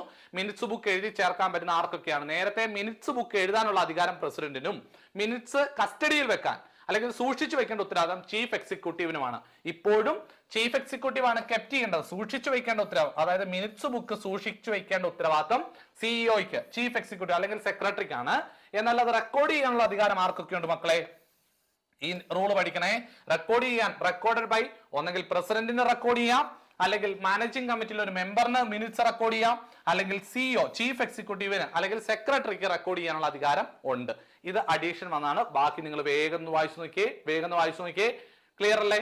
ഒന്ന് പോസ് ചെയ്തിട്ട് വായിച്ചാൽ മതി കേട്ടോ. നമുക്ക് സമയമില്ല, നിങ്ങൾക്ക് വേഗം കാര്യങ്ങൾ പറഞ്ഞു തരാനാണ്, അതുകൊണ്ടാണ് പോകുന്നത്. പ്രധാനപ്പെട്ട റൂൾ ഇനിയും ഉണ്ട്. ഇനി അടുത്ത മക്കളെ, ഒരു കോഓപ്പറേറ്റീവ് സൊസൈറ്റി നമ്മൾ പഠിച്ചിട്ടുണ്ട്. സെക്ഷൻ നമ്മൾ 66(C) പ്രകാരം സബ്മിഷൻ ഓഫ് റിട്ടേൺസ്, അതായത് കോഓപ്പറേറ്റീവ് സൊസൈറ്റി പ്രവർത്തനത്തെ കുറിച്ചുള്ള റിട്ടേൺസ് ഫയൽ ചെയ്തിട്ട് സൊസൈറ്റി രജിസ്ട്രാർക്ക് അറിയിപ്പ് കൊടുക്കണം. എങ്ങനെ? ക്വാർട്ടർലി ആയിട്ട് റിട്ടേൺസ് ഫയൽ ചെയ്യണം. സൊസൈറ്റി അങ്ങനെ ചെയ്യുന്നില്ല എങ്കിൽ ഒരു ഫൈൻ ഈടാക്കും. അത് പുതുതായിട്ട് വന്നാണ്. അങ്ങനെ ചെയ്യാതെ വന്ന ഫൈൻ ഈടാക്കും. ഫൈൻ ഈടാക്കുന്നത് എങ്ങനെയാന്ന് വെച്ച് കഴിഞ്ഞാൽ, ഒരു സൊസൈറ്റി ക്ലാസിഫിക്കേഷൻ ക്ലാസ് 1 ആയിട്ട് വന്നു കഴിഞ്ഞാൽ ക്ലാസ് 1 സൊസൈറ്റികളാണ് ഫൈൻ കൊടുക്കേണ്ടത് 10,000 രൂപയാണ്. ക്ലാസ് 2, ക്ലാസ് 3 സൊസൈറ്റികളാണെങ്കിൽ 8,000 രൂപ ഫൈൻ കൊടുക്കണം. ക്ലാസ് 4 സൊസൈറ്റി ആൻഡ് ക്ലാസ് 5 സൊസൈറ്റികളാണെങ്കിൽ 6,000 രൂപ ഫൈൻ കൊടുക്കേണ്ടതായിട്ട് വരും.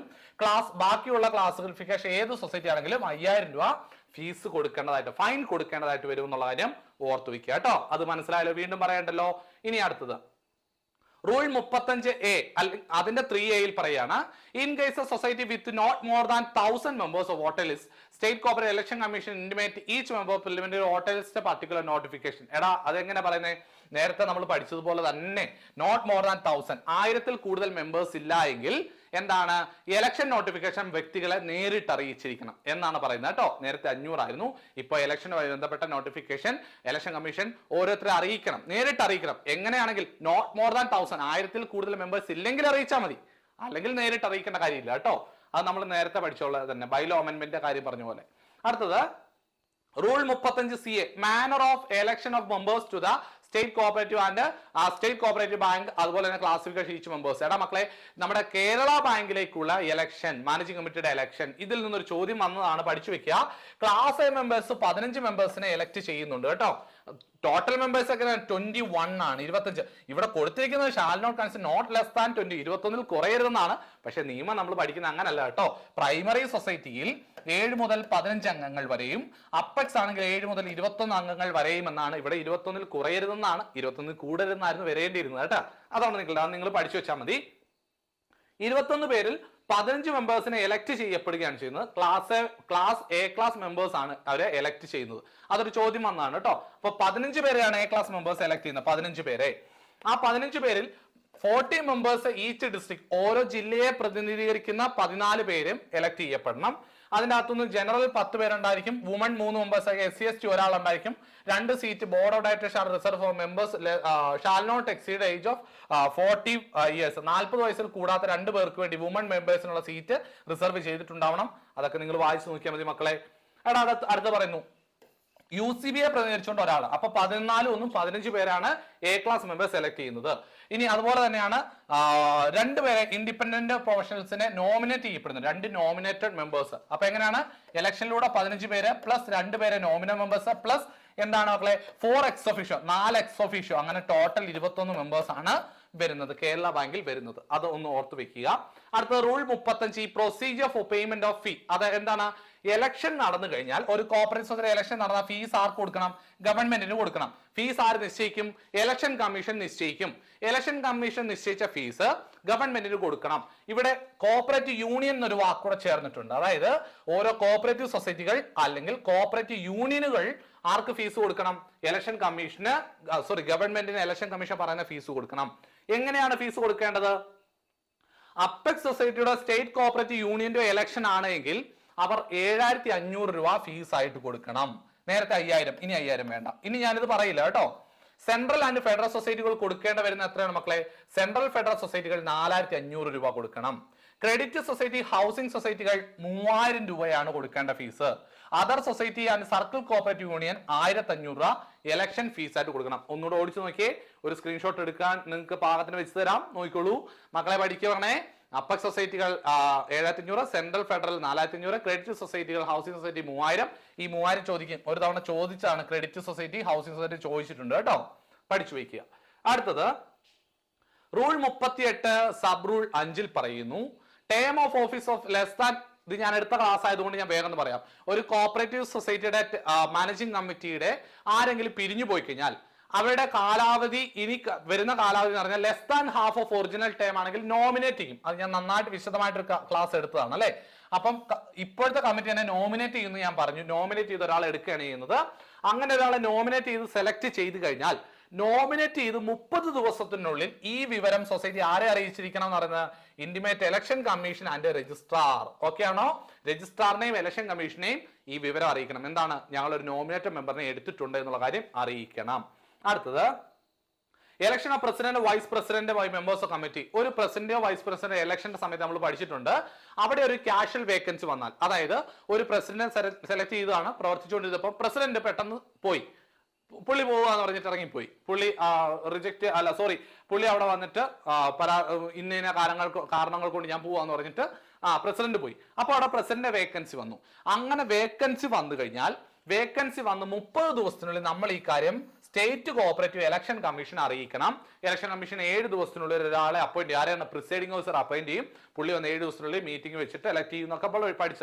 ഇത് 15 എന്നുള്ളത് 30 ആയിട്ടുണ്ട് കേട്ടോ. 30 ദിവസത്തിനുള്ളിൽ അറിയിക്കണം എന്നാക്കിയിട്ടുണ്ട്, പഠിക്കുക. അടുത്ത rule 43B, handing over charge in the absence of president, vice president. അതായത് പ്രസിഡന്റ് കണ്ടിന്യൂസ് ആയിട്ട് 15 ദിവസം ഇല്ലാതെ വന്നു കഴിഞ്ഞാൽ 15 ദിവസത്തിനു ശേഷം വൈസ് പ്രസിഡന്റ് ചാർജുകൾ കൊടുത്തായിട്ട് കണക്കാക്കണം, അല്ലെങ്കിൽ അങ്ങനെ ആകും എന്നാണ് പറയുന്നത്. ഒന്ന് ഓർത്ത് വെച്ചാൽ മതി. 43B ആണ് handing over charges in the absence of president vice president. 43C motion of no confidence removal managing committee by general body. General body managing കമ്മിറ്റിയെ റിമൂവ് ചെയ്യുന്നതിനെ കുറിച്ചുള്ള മോഷൻ വരുന്നതാണ് 43C. ഇത് അധികം ആർക്കും അറിയില്ലാത്തതായിരിക്കാം, കാരണം രണ്ടാമത് വീണ്ടും റൂൾ അമെന്റ്മെന്റ് വന്ന ഈ 24 വന്ന റൂൾ അമെന്റ്മെന്റ് കൂടാതെ വീണ്ടും ഒരു സെപ്പറേറ്റ് റൂൾ അമെന്റ്മെന്റ് വന്നപ്പോൾ അഡീഷൻ വന്നതാണ് 43C. അതുകൊണ്ട് അധികം ആർക്കും അറിയില്ലായിരിക്കും, പഠിച്ചു വെക്കുക. അടുത്തത് rule 44 disqualification of membership of committee. ഒരു കോഓപ്പറേറ്റീവ് സൊസൈറ്റിയിലെ മാനേജിംഗ് കമ്മിറ്റി അംഗങ്ങൾക്ക് അവർക്കുള്ള ഡിസ്ക്വാളിഫിക്കേഷൻ, അവർക്കുള്ള അയോഗ്യതകളെ കുറിച്ച് പറയുന്നതാണ് റൂൾ 44. അതായത് ഒരു കോഓപ്പറേറ്റീവ് സൊസൈറ്റി ഇന്നയാൾക്ക് ഒരു മാനേജിംഗ് കമ്മിറ്റിയിലേക്ക് വരാൻ യോഗ്യതയില്ല, എന്തൊക്കെ കാരണങ്ങൾ കൊണ്ടാണ് യോഗ്യത ഇല്ലാതെ വരുന്നത് എന്ന് പറയുന്നതാണ് റൂൾ 44. അതിലൊരു കാര്യം പറഞ്ഞുകൊണ്ട് സൂപ്പർസീഡ് ചെയ്ത ഒരാളാണെങ്കിൽ എന്ന് പറഞ്ഞാൽ ഒരു മാനേജിംഗ് കമ്മിറ്റി സെക്ഷൻ 32 പ്രകാരമാണ് സൂപ്പർ സെഷൻ ചെയ്യുന്നത് അല്ലെ. പല കാരണങ്ങൾ നമ്മൾ പഠിച്ചു, 4 കാരണങ്ങൾ. സൂപ്പർ സെഷൻ ചെയ്ത ഒരു മാനേജിംഗ് കമ്മിറ്റിയിൽ ഒരു അംഗത്തിന് അടുത്ത ഒരു ടേമിലേക്ക് കൂടെ മാനേജിംഗ് കമ്മിറ്റി മെമ്പർ ആയിരിക്കാൻ സാധിക്കില്ല. ഓക്കെ ആണേ. നെക്സ്റ്റ് 1 ടേം എന്നുകൂടെ പഠിച്ചു വെക്കുക. നേരത്തെ 1 ഇയർ ആയിരുന്നു, 1 ടേം എന്നാക്കിയിട്ടുണ്ട്, അത് ഓർത്ത് വെക്കുക. അടുത്തത് rule 44 1A no member of primary credit society or an urban bank shall be eligible to be elected or be ഇതിന്റെ അകത്ത് ഞാൻ വായിച്ച് നിങ്ങളെ കൺഫ്യൂസിങ് ആക്കുന്നില്ല. അർബൻ ബാങ്കിലേക്ക് അല്ലെങ്കിൽ പ്രൈമറി ക്രെഡിറ്റ് സൊസൈറ്റിയിൽ ഒരു സീറ്റ് റിസർവ് ചെയ്തിട്ടുണ്ട് കേട്ടോ. ഒരു seat reserved for having deposit. അപ്പം ഒരു സീറ്റ് റിസർവ് ചെയ്ത് വെച്ചിട്ടുണ്ട്. ആർക്കാണ്? ഡെപ്പോസിറ്റ് എന്ന് പറഞ്ഞൊരു റിസർവേഷൻ വരുന്നുണ്ട്. ഡെപ്പോസിറ്റ് ഉള്ള ഒരാൾക്ക് അല്ലെ, നിക്ഷേപം വരുന്ന ഒരാൾക്ക് വേണ്ടി സീറ്റ് റിസർവ് ചെയ്തിട്ടുണ്ട്. എത്ര രൂപയാണ്? 25,000 അല്ലെങ്കിൽ എബോവ് 25,000 മുകളിൽ ഡെപ്പോസിറ്റ് ഉള്ള ഒരാൾക്കാണ് സീറ്റ് വരുന്നത്. നേരത്തെ 10,000 എന്നായിരുന്നു, ഇപ്പൊ 25,000 ആക്കിയിട്ടുണ്ട്, അത് പഠിച്ചു വെക്കുക. ഇനി അടുത്തതാണ് നിയർ റിലേറ്റീവ്. റൂൾ 44 ഞാൻ പറഞ്ഞല്ലോ, അതായത് ഒരു കോഓപ്പറേറ്റീവ് സൊസൈറ്റിയിൽ വർക്ക് ചെയ്യുന്ന ഒരാളുണ്ടെങ്കിൽ ആ വർക്ക് ചെയ്യുന്ന ആളുടെ എംപ്ലോയി ആയിട്ടിരിക്കുന്ന ആളുടെ നിയർ റിലേറ്റീവിന് അവിടുത്തെ മാനേജിംഗ് കമ്മിറ്റിയിലെ അംഗമാകാൻ പാടില്ല എന്ന് പറയുന്നുണ്ട്. ആരൊക്കെയാണ് ഈ നിയർ റിലേറ്റീവ് ഉള്ളതിൽ ഒരു അഡീഷൻ വന്നിട്ടുണ്ട്. ഇത്രയും നിയർ റിലേറ്റീവ്സ് ആണ് ഉള്ളത്. നേരത്തെ ഉണ്ടായിരുന്നവയാണ് ഈ ബ്ലാക്ക് കളർ, എന്നാൽ പുതുതായിട്ട് ആഡ് ചെയ്താണ് ബ്രദേഴ്സ്. മക്കളെ, ബ്രദറിന്റെയോ സിസ്റ്ററിന്റെയോ ചിൽഡ്രൻ, വൈഫിന്റെയോ ഹസ്ബൻഡിന്റെയോ സിസ്റ്റർ, വൈഫിന്റെയോ ഹസ്ബൻഡിന്റെയോ ബ്രദർ, ഇത്രയും പേർ കൂടെ മാനേജിംഗ് കമ്മിറ്റിയിൽ അംഗമാകാൻ കഴിയില്ല. ഓക്കെ ആണേ. അപ്പൊ ഒരു കോഓപ്പറേറ്റീവ് സൊസൈറ്റിയിലെ എംപ്ലോയിയുടെ ഈ പറയുന്ന ബന്ധുക്കൾക്ക് ആ മാനേജിംഗ് കമ്മിറ്റി വരാൻ യോഗ്യതയില്ല എന്നാണ് പറയുന്നത്. വേഗം പോവാണ്. ഒന്നുകൂടെ ക്ലിയർ ആകണമെങ്കിൽ ഒന്നുകൂടെ കേട്ടാൽ മതി. ഓക്കെ അല്ലേ. Rule 50 training programme. എന്താ ട്രെയിനിങ് പ്രോഗ്രാം? നമ്മൾ 2 പേരെ കോപ്റ്റഡ് മെമ്പേഴ്സ് ആയിട്ട്, നല്ല ക്വാളിഫിക്കേഷൻ ഉള്ള 2 പേരെ, എന്താ പറയുക, നല്ല അറിവുള്ളവരെ മാനേജിംഗ് കമ്മിറ്റി ഒന്ന് സഹായിക്കാൻ വേണ്ടി. അവർക്ക് വോട്ടിംഗ് റൈറ്റ് ഇല്ല. Coopted members don't have a voting right. അവർക്ക് വോട്ടിംഗ് റൈറ്റ് ഇല്ല. മാനേജ്മെന്റിനെ ഒന്ന് ഹെൽപ്പ് ചെയ്യാൻ വേണ്ടി അറിവുള്ളവരെ അല്ലെങ്കിൽ നല്ല പ്രവർത്തന പരിചയമുള്ളവരെയാണ് കോപ്റ്റഡ് മെമ്പേഴ്സ് ആയിട്ട് തെരഞ്ഞെടുക്കുന്നത്. അങ്ങനെ തെരഞ്ഞെടുക്കപ്പെട്ട് കഴിഞ്ഞാൽ, തെരഞ്ഞെടുക്കപ്പെട്ട് 1 വർഷത്തിനുള്ളിൽ ഇവരെവിടെ ട്രെയിനിങ്ങിന് പോകണം? ഒന്നെങ്കിൽ ആസ്തിയിൽ നമ്മൾ പഠിച്ച agriculture cooperative staff training institute അല്ലെങ്കിൽ ICM institute of cooperative management ആസ്തി, മൺവിള, ട്രിവാൻഡ്രം ആണല്ലേ. മൺവിളയിലുള്ളതാണ്, അത് ചോദ്യം വന്നിട്ടുള്ളതാണ് അല്ലെ. മൺവിള, ട്രിവാൻഡ്രം, മൺവിള, TVM ചോദ്യം വന്നിട്ടുള്ളതാണ്. അപ്പൊ അവിടെ 1 വർഷത്തിനുള്ളിൽ അവർ അപ്പോയിന്റ് ചെയ്ത് 1 വർഷത്തിനുള്ളിൽ അവർ ട്രെയിനിങ് കൂടിയിട്ടുണ്ടാവണം എന്നാണ് പറയുന്നത്. Rule 53 2A. മക്കളെ, എഡ്യൂക്കേഷൻ ഫണ്ടിനെ കുറിച്ച് പറയുന്ന സെക്ഷൻ 56 സെക്ഷൻ 56 1B നമ്മൾ പഠിച്ച എഡ്യൂക്കേഷൻ ഫണ്ട് എന്ന് പറഞ്ഞാൽ എത്രയാണ്? 5% എന്ന് പറഞ്ഞ് പഠിക്കുന്നുണ്ട്. 5% നെറ്റ് പ്രോഫിറ്റിന്റെ 5% എഡ്യൂക്കേഷൻ ഫണ്ട് കൊടുക്കണം. മിനിമം നമ്മൾ 2,000 രൂപയും മാക്സിമം 1,00,000 രൂപ വരെയാണ് കൊടുക്കേണ്ടത്. ഉദാഹരണം പറഞ്ഞാൽ നമുക്ക് കിട്ടിയ ലാഭം എന്ന് പറയുന്നതിന്റെ, അതായത് നെറ്റ് പ്രോഫിറ്റിന്റെ 5% എഡ്യൂക്കേഷൻ ഫണ്ടിൽ കൊടുക്കേണ്ടത്. 5% കാൽക്കുലേറ്റ് ചെയ്യുമ്പോൾ ഒരു പക്ഷെങ്കിൽ 600 രൂപയെ വരുന്നുള്ളൂ എങ്കിൽ നമ്മൾ 2,000 രൂപ ഫീസ് കൊടുക്കണം, എഡ്യൂക്കേഷൻ ഫണ്ടിലേക്ക് മാറ്റി വെക്കണം. ഫീസ് അല്ല, 2,000 രൂപ എഡ്യൂക്കേഷൻ ഫണ്ടിലേക്ക് മാറ്റി വെക്കണം. ഇനി അത് 1,00,000 രൂപയിൽ അധികമായി പോയി കഴിഞ്ഞാൽ എന്ത് ചെയ്യണം? നമ്മൾ 1,00,000 രൂപ കൊടുത്താൽ മതി. ഉദാഹരണം, നമ്മുടെ ഒരു കോഓപ്പറേറ്റീവ് സൊസൈറ്റിയിൽ നമ്മൾ വന്ന ലാഭം കാൽക്കുലേറ്റ് ചെയ്തു. ആ ലാഭത്തിന്റെ 5% കാൽക്കുലേറ്റ് ചെയ്യുക. 5% കാൽക്കുലേറ്റ് ചെയ്തപ്പോൾ 1,25,000 രൂപ വന്നു. അപ്പൊ നമ്മൾ എത്ര കൊടുത്താൽ മതി? 1,00,000 കൊടുത്താൽ മതി. മാക്സിമം 1,00,000 ആയി കേട്ടോ. അപ്പം ഈ 2,000-നും 1,00,000-നും ഇടയിലുള്ള ഏതെങ്കിലും ആണ് വരുന്നെങ്കിൽ ആ വരുന്ന എത്രയാണോ അത്രോ കാൽക്കുലേറ്റ് ചെയ്യുമ്പോൾ 82,525 രൂപയാണ് വന്നത്. ദെൻ അതങ്ങ് കൊടുത്തേക്കുക. മനസ്സിലായോ? 1,00,000-ന് മേളിൽ പോയ 1,00,000 കൊടുത്താൽ. നേരത്തെ ഇത് 60,000 ആയിരുന്നു. തെറ്റിക്കരുതേ, ഇത് പലരും തെറ്റിക്കും. കാരണം 60,000 ബേസ് തൊട്ട് നമ്മൾ പഠിച്ചു ചെയ്യിക്കുക. അപ്പൊ എഡ്യൂക്കേഷൻ ഫണ്ടിന്റെ മാക്സിമം ലിമിറ്റ് മാറിയിട്ടുണ്ട്. Manner of investment of fund manner of investment of ഫണ്ടിന്റെ അകത്ത് കുറച്ച് കാര്യങ്ങൾ വന്നിട്ടുണ്ട്. അത് നിങ്ങൾ തന്നെ ഒന്ന് വായിച്ചു നോക്കിയാൽ മതി. അത് അധികം എങ്കിലും ഇമ്പോർട്ടന്റ് ആണ്, എങ്കിലും അത്രയേറെ ഇല്ല. എങ്കിലും നിങ്ങൾ ജസ്റ്റ് നമ്മളെ വായിച്ചു നോക്കിയാൽ കിട്ടുവേ. ഒന്ന് വായിച്ചു നോക്കിയേ, അല്ലെങ്കിൽ സമയം ഒരുപാട് പോകും. അതുകൊണ്ടാണ് പ്രധാനപ്പെട്ടത് ഇനിയും പറയാനുള്ളത് കൊണ്ട് ഞാൻ പോവാണ് കേട്ടോ. വേറൊന്നുമല്ല, ഞാനൊരു ഉദാഹരണം നിങ്ങൾക്ക് ബേസ് ഒന്ന് പറഞ്ഞു തരാമേ. നമ്മുടെ കോപ്പറേറ്റീവ് ഫണ്ടുകൾ എവിടെയൊക്കെ ഇൻവെസ്റ്റ് ചെയ്യാന്നുള്ള. അപ്പൊ ഇൻവെസ്റ്റ് ചെയ്യാൻ നമ്മളൊരു പ്രോപ്പർട്ടി വാങ്ങാനായിട്ട് ഉദ്ദേശിക്കുക, കോപ്പറേറ്റീവ് പ്രോപ്പർട്ടി വാങ്ങാൻ വേണ്ടി ഉദ്ദേശിക്കുക. അങ്ങനെ വരുമ്പോൾ എവിടെയാണ് വാങ്ങേണ്ടത്, ഏത് വാല്യൂ ആണ് എടുക്കുന്നതെന്നൊക്കെ കൂട്ടിച്ചേർത്താണ് ഇവിടെ പറഞ്ഞത് കേട്ടോ. Net profit as per the bylaw shall not invest more than 5% working capital. Working capital 5% കൂടുതൽ ഒരിക്കലും അങ്ങനെയുള്ള പ്രോപ്പർട്ടിയിൽ ഇൻവെസ്റ്റ് ചെയ്യാൻ പാടില്ല എന്നൊക്കെ ഇവിടെ പറയുന്നുണ്ട് കേട്ടോ. റൂൾ 54 1B പുതുതായിട്ട് അഡീഷൻ വന്നിട്ടുണ്ട്. Valuation of the immovable property fixed by the committee. അതായത് നമ്മൾ സൊസൈറ്റി വാങ്ങാൻ പോകുന്ന ഒരു പ്രോപ്പർട്ടി ഉണ്ടല്ലോ, അതിന് വിലയിടണം, വാല്യൂ ചെയ്യണം. അതാരായിരിക്കണം വാല്യൂ ചെയ്യേണ്ടത്? വാല്യൂഷൻ ഇമ്മൂവബിൾ പ്രോപ്പർട്ടി ആര് ചെയ്യണം? Fixed by the committee constitute by the registrar. Registrar constitute committee ആയിരിക്കും അതിന് വില നിശ്ചയിക്കുന്നത്. ഓക്കെ ആണോ? ഇനി അതിന്റെ അകത്ത് ആരൊക്കെ വരും എന്നൊക്കെ ഉള്ളത് പറയുന്നുണ്ട്, ഓർത്തിരിക്കുക. ഇനി അടുത്തത് ഫെയർ വാല്യൂ. ആ ഒരു വാങ്ങാൻ പോകുന്ന സ്ഥലത്തിന് ഒരു ഫെയർ വാല്യൂ നിശ്ചയിക്കണം. ആര് നിശ്ചയിക്കുന്ന പറഞ്ഞത് കേട്ടോ. Fix the value immovable property committee by consider the fair value fixed by the government. Government ഒരു ഫെയർ വാല്യൂ നിശ്ചയിച്ചിട്ടുണ്ടാവും എന്നാണ് പറയുന്നത്. ഇനി അടുത്തത് 3 രജിസ്റ്റേർഡ് ഡോക്യുമെന്റ്സ്. അതായത് നമ്മളൊരു പ്രോപ്പർട്ടി, നമ്മുടെ കോപ്പറേറ്റീവ് ഒരു പ്രോപ്പർട്ടി വാങ്ങാൻ പോവാണ്. ആ പ്രോപ്പർട്ടിയുടെ തൊട്ടടുത്തുള്ള പ്രോപ്പർട്ടികളുടെ വില നോക്കണമെന്നാണ് പറയുന്നത് കേട്ടോ. Average value of 3 registered sale document of the land within 3 year time within the radius of 3 kilometre. അതായത് നമ്മൾ വാങ്ങാൻ ഉദ്ദേശിക്കുന്ന പ്രോപ്പർട്ടിയുടെ 3 കിലോമീറ്റർ റേഡിയസിലുള്ള സ്ഥലങ്ങൾ 3 വർഷത്തിനുള്ളിൽ നടന്നിട്ടുള്ള സെയിൽ ഡോക്യുമെന്റുകൾ പരിശോധിച്ചിട്ട് അതിനൊരു വില കണ്ടുപിടിക്കണം എന്നാണ് പറയുന്നത്. ഒന്ന് ഓർത്ത് വെച്ചാൽ മതി, അഥവാ ചോദിച്ചാൽ 3 കിലോമീറ്റർ എന്നുള്ളത് അല്ലേ. ഇനി അടുത്തത് valuation of property. Section 56A ആണ് വാല്യുവേഷൻ ഓഫ് പ്രോപ്പർട്ടി. എന്താ വാല്യുവേഷൻ ഓഫ് പ്രോപ്പർട്ടി എന്ന് പറഞ്ഞാൽ? പ്രോപ്പർട്ടി വാല്യൂ ചെയ്യുക, വിലയിടുക. നമ്മളൊരു ലോൺ കൊടുക്കാൻ വേണ്ടി പോവാണേ. നമ്മുടെ സൊസൈറ്റി ഒരാൾക്ക് ലോൺ കൊടുക്കുക. അയാൾ വെച്ചിരിക്കുന്ന ആധാരം എടുത്തിട്ട് അയാളുടെ പ്രോപ്പർട്ടി പോയി നോക്കിയിട്ട് അതിന് വിലയിടണമല്ലോ. അതിന് വിലയിടണം. അത് എങ്ങനെയായിരിക്കണം എന്ന് പറഞ്ഞത് കേട്ടോ. Valuation immovable property place at the security of cooperative availing loan where the loan amount is up to ₹10 lakh.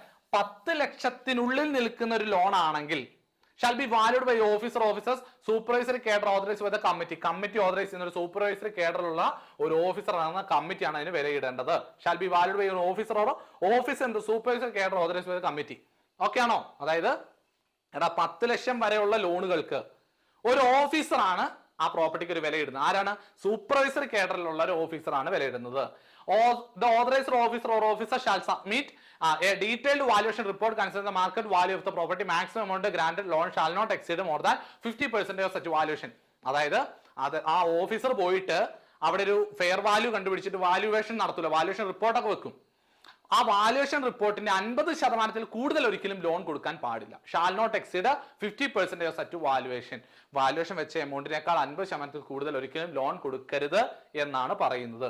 അടുത്തത് 10 ലക്ഷത്തിൽ കൂടുതലുള്ള ഒരു ലോൺ ആണ് ഒരാൾക്ക് കൊടുക്കേണ്ടതെങ്കിൽ എങ്ങനെയാണ്? 5 പേരടങ്ങുന്ന ഒരു കമ്മിറ്റിയാണ് തീരുമാനം എടുക്കേണ്ടത്. 5 members, panel of 5 members with include 2 officers and supervisory cadre. ആ 5 പേരടങ്ങുന്ന കമ്മിറ്റിയിൽ 2 സൂപ്പർവൈസറി കേഡറിലുള്ള മെമ്പേഴ്സ് ഉണ്ടാവണം, ഒരു ചീഫ് എക്സിക്യൂട്ടീവ്, നമ്മുടെ ചീഫ് എക്സിക്യൂട്ടീവ് ആയിട്ട് ഒരാളുണ്ടാവും, 2 മെമ്പർ കമ്മിറ്റിയിലെ 2 അംഗങ്ങൾ ഉണ്ടാവും എന്നാണ് പറയുന്നത്. നോമിനേറ്റ് ചെയ്ത കമ്മിറ്റിയാണ് എടുക്കുന്നത് കേട്ടോ. ആൻഡ് ഇൻഡിപെൻഡന്റ് വാല്യൂർ എന്നുള്ള കാര്യം പറയുന്നുണ്ട്, ഒന്ന് ഓർത്തിരിക്കുക. ഓക്കെ ആണേ?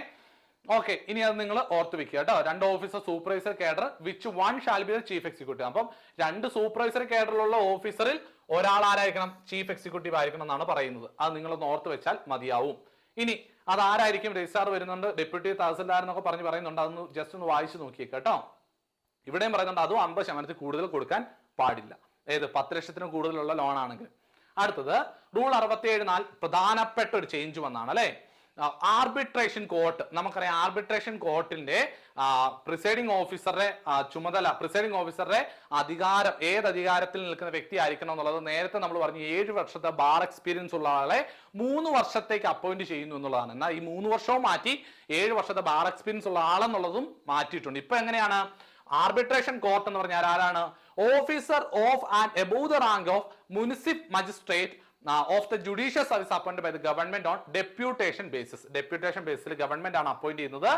സൂപ്പർവൈസർ അല്ല, നേരത്തെ എന്ന് പറഞ്ഞാൽ 7 വർഷത്തെ ബാർ എക്സ്പീരിയൻസ് ഉള്ളതെല്ലാം മാറ്റി ആരാണ് മക്കളെ?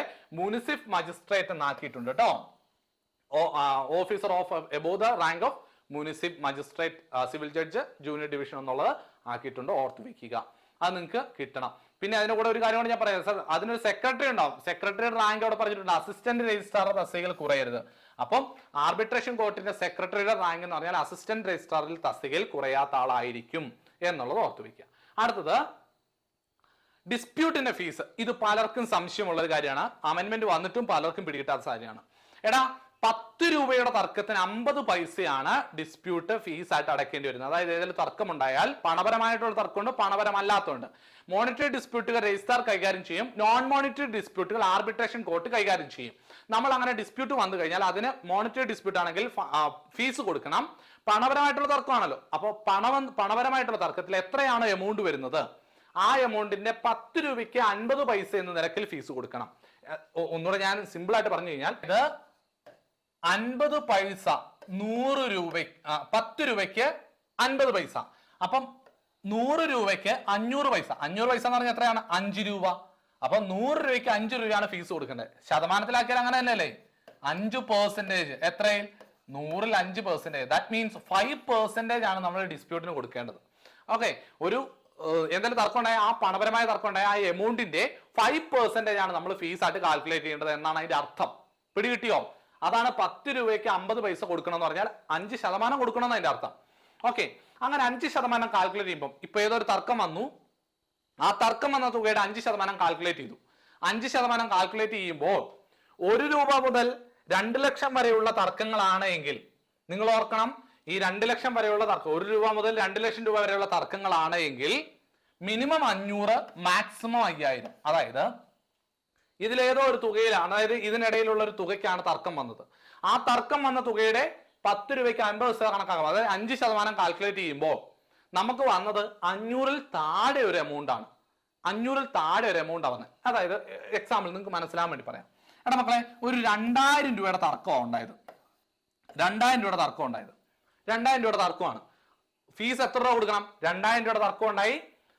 10 രൂപയ്ക്ക് 50 പൈസ എന്ന നിരക്കിൽ 2000 രൂപയ്ക്ക് എത്ര കൊടുക്കണം? 5% കാൽക്കുലേറ്റ് ചെയ്യാൻ മതി. ഇതിന് 5% എന്ന് പറയുമ്പോൾ എത്ര മക്കളെ? 100 രൂപയാണ് 5%. 5% എന്ന് പറയുന്നത് 100 രൂപയാണ് അല്ലെ? 100 രൂപയാണ് ഫീസ് കൊടുക്കേണ്ടത്. ശരിയല്ലേ? 2000ന്റെ 10% എന്ന് പറയും. 10% എന്ന് പറയുമ്പോൾ എത്ര വരും? 200 വരും. 10ന്റെ പകുതി 100. അതാണ് 5%. 5% 100 രൂപ. നമ്മൾ ഫീസ് കൊണ്ട് കൊടുക്കുമ്പോഴത്തേക്കിന് പറയാ സാറേ 2000 രൂപ തർക്കമാ, 100 രൂപ തന്നാൽ മതിയല്ലോ. നിയമപ്രകാരം എന്ന് പറഞ്ഞാൽ പോരാ, 500 കൊടുക്കണം. 500ൽ താഴെയാണെങ്കിൽ 500 കൊടുത്തിരിക്കണം. എന്നാൽ അത് 5000ൽ കൂടുതൽ പോവുകയാണെങ്കിൽ 5000 കൊടുത്താൽ മതി. നേരത്തെ പഠിച്ച പോലെ തന്നെ ഇതിനിടയിൽ വരുന്ന എമൗണ്ട് ആണ്, ആ തുക തന്നെ കൊടുക്കേണ്ടതായിട്ടുണ്ട്. ഇനി അടുത്തത് 2,01,000 മുതൽ 10 ലക്ഷം വരെയുള്ള തർക്കങ്ങളാണെങ്കിൽ നമ്മൾ മാക്സിമം 7500 വരെ കൊടുത്താൽ മതി എന്നുള്ളത്. ഇവിടെ 7500 നമ്മൾ കൊടുക്കേണ്ടതായിട്ടുണ്ട്, മാക്സിമം ആണ് കേട്ടോ. അടുത്തത് 10 ലക്ഷത്തിന് മുകളിലുള്ള തർക്കമാണ് എങ്കിൽ എത്രയാണ് മക്കളെ? 10000 രൂപയാണ് ഫീസ് കൊടുക്കേണ്ടത് എന്നുള്ളത് ഓർത്ത് വെക്കുക കേട്ടോ. അപ്പൊ നിങ്ങൾ 2 ലക്ഷം മുതൽ 10 ലക്ഷം വരെ ഉള്ളതിന് 7500 ഫീസ് എന്ന് പഠിച്ചു വെക്കുക. അത് ക്ലിയർ ആയിട്ട് ഓർത്ത് വെക്കുക. ഓക്കെ അല്ലേ മക്കളെ? അത് ക്ലിയർ ആയിട്ടുണ്ട്. അടുത്തത് 69(12) അകത്ത് ഒരു കോപ്പറേറ്റീവ് സൊസൈറ്റി പൂട്ടി പോവുകയാണ്, വൈൻഡപ്പ് ചെയ്യുകയാണ്. വൈൻഡപ്പ് ചെയ്യാൻ തീരുമാനിക്കുക. വൈൻഡപ്പിന്റെ സെക്ഷൻ ഒക്കെ അറിയാലോ, 71, 72, 73 പ്രധാനപ്പെട്ടതാ. വൈൻഡപ്പ് ലിക്വിഡേറ്ററിനെ വെക്കുന്ന 72 പ്രകാരം പവർ ഓഫ് ലിക്വിഡേറ്റർ 73 എല്ലാം ചോദിക്കും കേട്ടോ, പഠിച്ചു വെക്കണേ മക്കളെ, അതെല്ലാം ചോദിക്കും. ഓക്കെ, അപ്പൊ ലിക്വിഡേറ്റർ വെച്ച് ഞാൻ ലിക്വിഡേറ്റർ വന്നു എന്ന് പറഞ്ഞാൽ സംഘം നടത്തുക. വൈൻഡപ്പ് ചെയ്യാൻ തീരുമാനിച്ചു. വൈൻഡപ്പ് അത് ചോദിച്ചിട്ടുണ്ട്. നിർത്തി പോകുന്ന പ്രോഗ്രാമിന് പറഞ്ഞ പേരെന്ത്? വൈൻഡപ്പ് എന്നാണോ ലിക്വിഡേഷൻ എന്നാണോ എന്നൊക്കെ ചോദിച്ചിട്ടുണ്ട്. വൈൻഡപ്പ് ഉത്തരം വന്നിട്ടുണ്ടല്ലേ? അപ്പൊ വൈൻഡപ്പ് ചെയ്യാൻ തീരുമാനിച്ചാൽ ഒരു ലിക്വിഡേറ്റർ വന്ന് എത്ര നാളിനുള്ളിൽ വൈൻഡപ്പ് ചെയ്യണം? 3 വർഷത്തിനുള്ളിൽ എന്നായിരുന്നു എന്നതിനെ മാറ്റി 2 വർഷത്തിനുള്ളിൽ വൈൻഡപ്പ്, പെട്ടെന്ന് സ്പീഡപ്പ് ആക്കണം. 2 വർഷത്തിനുള്ളിൽ വൈൻഡപ്പ് പ്രൊസീജിയർ ചെയ്യണം എന്നാക്കിയിട്ടുണ്ട്, ഓർത്ത് വെക്കുക. അടുത്ത ഫീസ് ഞാൻ നേരത്തെ ഈ ക്ലാസ് എടുത്തിട്ടുള്ളതുകൊണ്ട് ഞാനത് പറയുന്നില്ല. ഇതിന്റെ ക്ലാസ് കാണാത്തവരുണ്ടെങ്കിൽ ട്രിബ്യൂണലിന്റെ ക്ലാസ് ഒന്ന് കണ്ടാൽ മതി. ക്വസ്റ്റ്യൻ ഡിസ്കഷൻ ക്ലിയർ ആയിട്ട് മനസ്സിലാവും. അത് ഞാൻ പറയുന്നില്ല കേട്ടോ, ഇത് പറയേണ്ട കാര്യമില്ല. നിങ്ങൾക്ക് അത് ഡീറ്റെയിൽ ആയിട്ടൊരു ക്ലാസ്, അരമണിക്കൂറിന്റെ ക്ലാസ് ഞാൻ എടുത്തതാണ്, അതുകൊണ്ട് പറയുന്നില്ല. ഒന്ന് വായിച്ചു നോക്കിയാലും മതി. റിവിഷൻ റിവ്യൂവിന് 325 ഫീസ് കൊടുക്കണം. ഇനി അടുത്തത് ഇലക്ഷൻ കമ്മീഷൻ. സർക്കിൾ കോപ്പറേറ്റീവ് യൂണിയന്റെ ഇലക്ഷൻ കമ്മീഷൻ ആരാ? ഇലക്ഷൻ കമ്മീഷനാണ് ഇലക്ഷൻ നടത്തുന്നത്. അത് പുതുതായിട്ട് ആഡ് ചെയ്തിട്ടുണ്ട്. സർക്കിൾ കോപ്പറേറ്റീവ് യൂണിയന്റെ ഇലക്ഷൻ നടത്തുന്നത് ഇലക്ഷൻ കമ്മീഷൻ ആണ് ആഡ് ചെയ്തിട്ടുണ്ട്. SCUവിന്റെ കാര്യത്തിലും സ്റ്റേറ്റ് കോപ്പറേറ്റീവ് ഇലക്ഷൻ കമ്മീഷൻ ആണ് റെസിപ്റ്റ് റിട്ടേണിംഗ് ഓഫീസറിനൊക്കെ വെക്കുന്നത്. ഇലക്ഷൻ നടത്തുന്ന കാര്യമെല്ലാം പറയുന്നുണ്ട്, അതും പഠിച്ചു വെക്കുക. അടുത്തത് 170A rule, the annual performance audit of Kerala cooperative milk marketing ഫെഡറേഷനെ കുറിച്ചാണ് പറയുന്നത്. പെർഫോമൻസ് ഓഡിറ്റ് അല്ലെ, അവരുടെ പെർഫോമൻസ് എങ്ങനെയെന്ന് അറിയാനുള്ള ഓഡിറ്റ് ആണ്. അതിൻ്റെ അകത്ത് കുറെ കാര്യങ്ങൾ, പ്രധാനപ്പെട്ട കാര്യങ്ങളുണ്ട്, അത് നിങ്ങൾ നോക്കണം. കാരണം ഇതിന്റെ അകത്തുനിന്ന് ചോദ്യം വരാൻ സാധ്യതയുള്ള കാര്യങ്ങളുണ്ട്. എങ്കിലും ഞാൻ അടുത്തിലേക്ക് പോവാണ്. ഇനി അടുത്തത് ബ്രാഞ്ച് ഓപ്പണിംഗ്. ഒരു കോപ്പറേറ്റീവ് സൊസൈറ്റിയുടെ പുതിയ ബ്രാഞ്ച് തുടങ്ങണമെങ്കിൽ കൊടുക്കേണ്ട ഫീസ്. ഇതും ഞാൻ ആ ട്രിബ്യൂണിന്റെ ക്ലാസിന്റെ അകത്ത് എടുത്തിട്ടുണ്ട്. കേസ് കാർഡ് കേരള ബാങ്ക് 15,000 രൂപ, പാക്സ് അർബൻ കോപ്പറേറ്റീവ് ബാങ്കുകൾ 7,500 രൂപ, അർബൻ കോപ്പറേറ്റീവ് സൊസൈറ്റികൾ 5,000, താഴെ പറയുന്ന സൊസൈറ്റികളല്ല 5,000 രൂപ ഫീസ് കൊടുക്കണം എന്നുള്ളത് പഠിച്ചിട്ടുണ്ട്. അടുത്തത് ക്ലാസിഫിക്കേഷൻ. ഒരു കോപ്പറേറ്റീവ് സൊസൈറ്റി ഇപ്പോഴത്തെ ക്ലാസിഫിക്കേഷന് മുൻപിലേക്ക് ക്ലാസിഫൈ ചെയ്യുമ്പോൾ എത്ര രൂപ കൊടുക്കണം? ഈ പറയുന്ന സൊസൈറ്റികൾ 3,000 രൂപ, അതർ സൊസൈറ്റികൾ 750. ഇതും ഞാൻ ക്ലാസ്സിൽ വ്യക്തമായിട്ട് എടുത്തതുകൊണ്ട് വിശദീകരിക്കാൻ നിൽക്കുന്നില്ല. അധികമായിട്ട് പോവട്ടെ, വേഗം പോവട്ടെ. റൂൾ 182 സബ് റൂൾ 4(3)ന്റെ അകത്ത് എടാ നമ്മുടെ എക്സാം 80 മാർക്കിലായിരുന്നു എന്നതിനെ മാറ്റിയിട്ട് 100 മാർക്കിൽ എന്നാക്കിയിട്ടുണ്ട്. അതുപോലെ തന്നെ ഇവരുടെ റിസർവേഷൻ ഒക്കെ പറയുന്നുണ്ട്, അതവിടെ നിൽക്കട്ടെ. മാക്സിമം മാർക്ക് ഇന്റർവ്യൂവിന് 15 മാർക്ക് മാറ്റി ഇപ്പോൾ 20 മാർക്കിലാണ് ഇന്റർവ്യൂ. നിങ്ങൾ എക്സാം പാസ്സായി കഴിഞ്ഞാൽ ആ ബോർഡ് ഇന്റർവ്യൂ നടത്തുന്നത് 20 മാർക്കിലാണ്. മിനിമം നേരത്തെ 3 മാർക്ക് തരണം എന്നുള്ളത് മാറ്റി ഇപ്പോൾ മിനിമം 4 മാർക്കെങ്കിലും നിങ്ങൾ അറ്റൻഡ് ചെയ്താൽ തരും എന്നുള്ളതാക്കിയിട്ടുണ്ട്. പിന്നെ അതുപോലെ തന്നെ 1 മന്ത് എന്നും 1 വീക്ക് എന്നും മാറ്റം വന്നിട്ടുണ്ട് എന്നുള്ള കാര്യം ഓർത്തു വെക്കുക. അപ്പൊ ഇതാണ് പ്രധാനപ്പെട്ട റൂളുമായി ബന്ധപ്പെട്ട കാര്യങ്ങൾ. എല്ലാം നിങ്ങൾ വ്യക്തമായി പഠിക്കുക. ക്ലാസ് അല്പം ലെങ്തി ആയാലും എനിക്ക് ഉറപ്പാണ് ഇതിൽ നിന്ന് അമൻമെന്റ് ഭാഗങ്ങൾ നിങ്ങൾ ഏകദേശം കവർ ചെയ്തിട്ടുണ്ടാവും. അപ്പൊ എല്ലാവരും നന്നായിട്ട് പ്രിപ്പയർ ചെയ്യുക. ഇത് നിങ്ങൾക്ക് എക്സാമിന് ഉപകരിക്കട്ടെ. എക്സാം ഹോളിൽ ഇത് നിങ്ങളുടെ മനസ്സിലേക്ക് വരട്ടെ, നിങ്ങളുടെ മെമ്മറിയിൽ വരട്ടെ എന്ന് ആശംസിച്ചുകൊണ്ട് നടത്തുന്നു. It's me Jason signing off. God bless you all.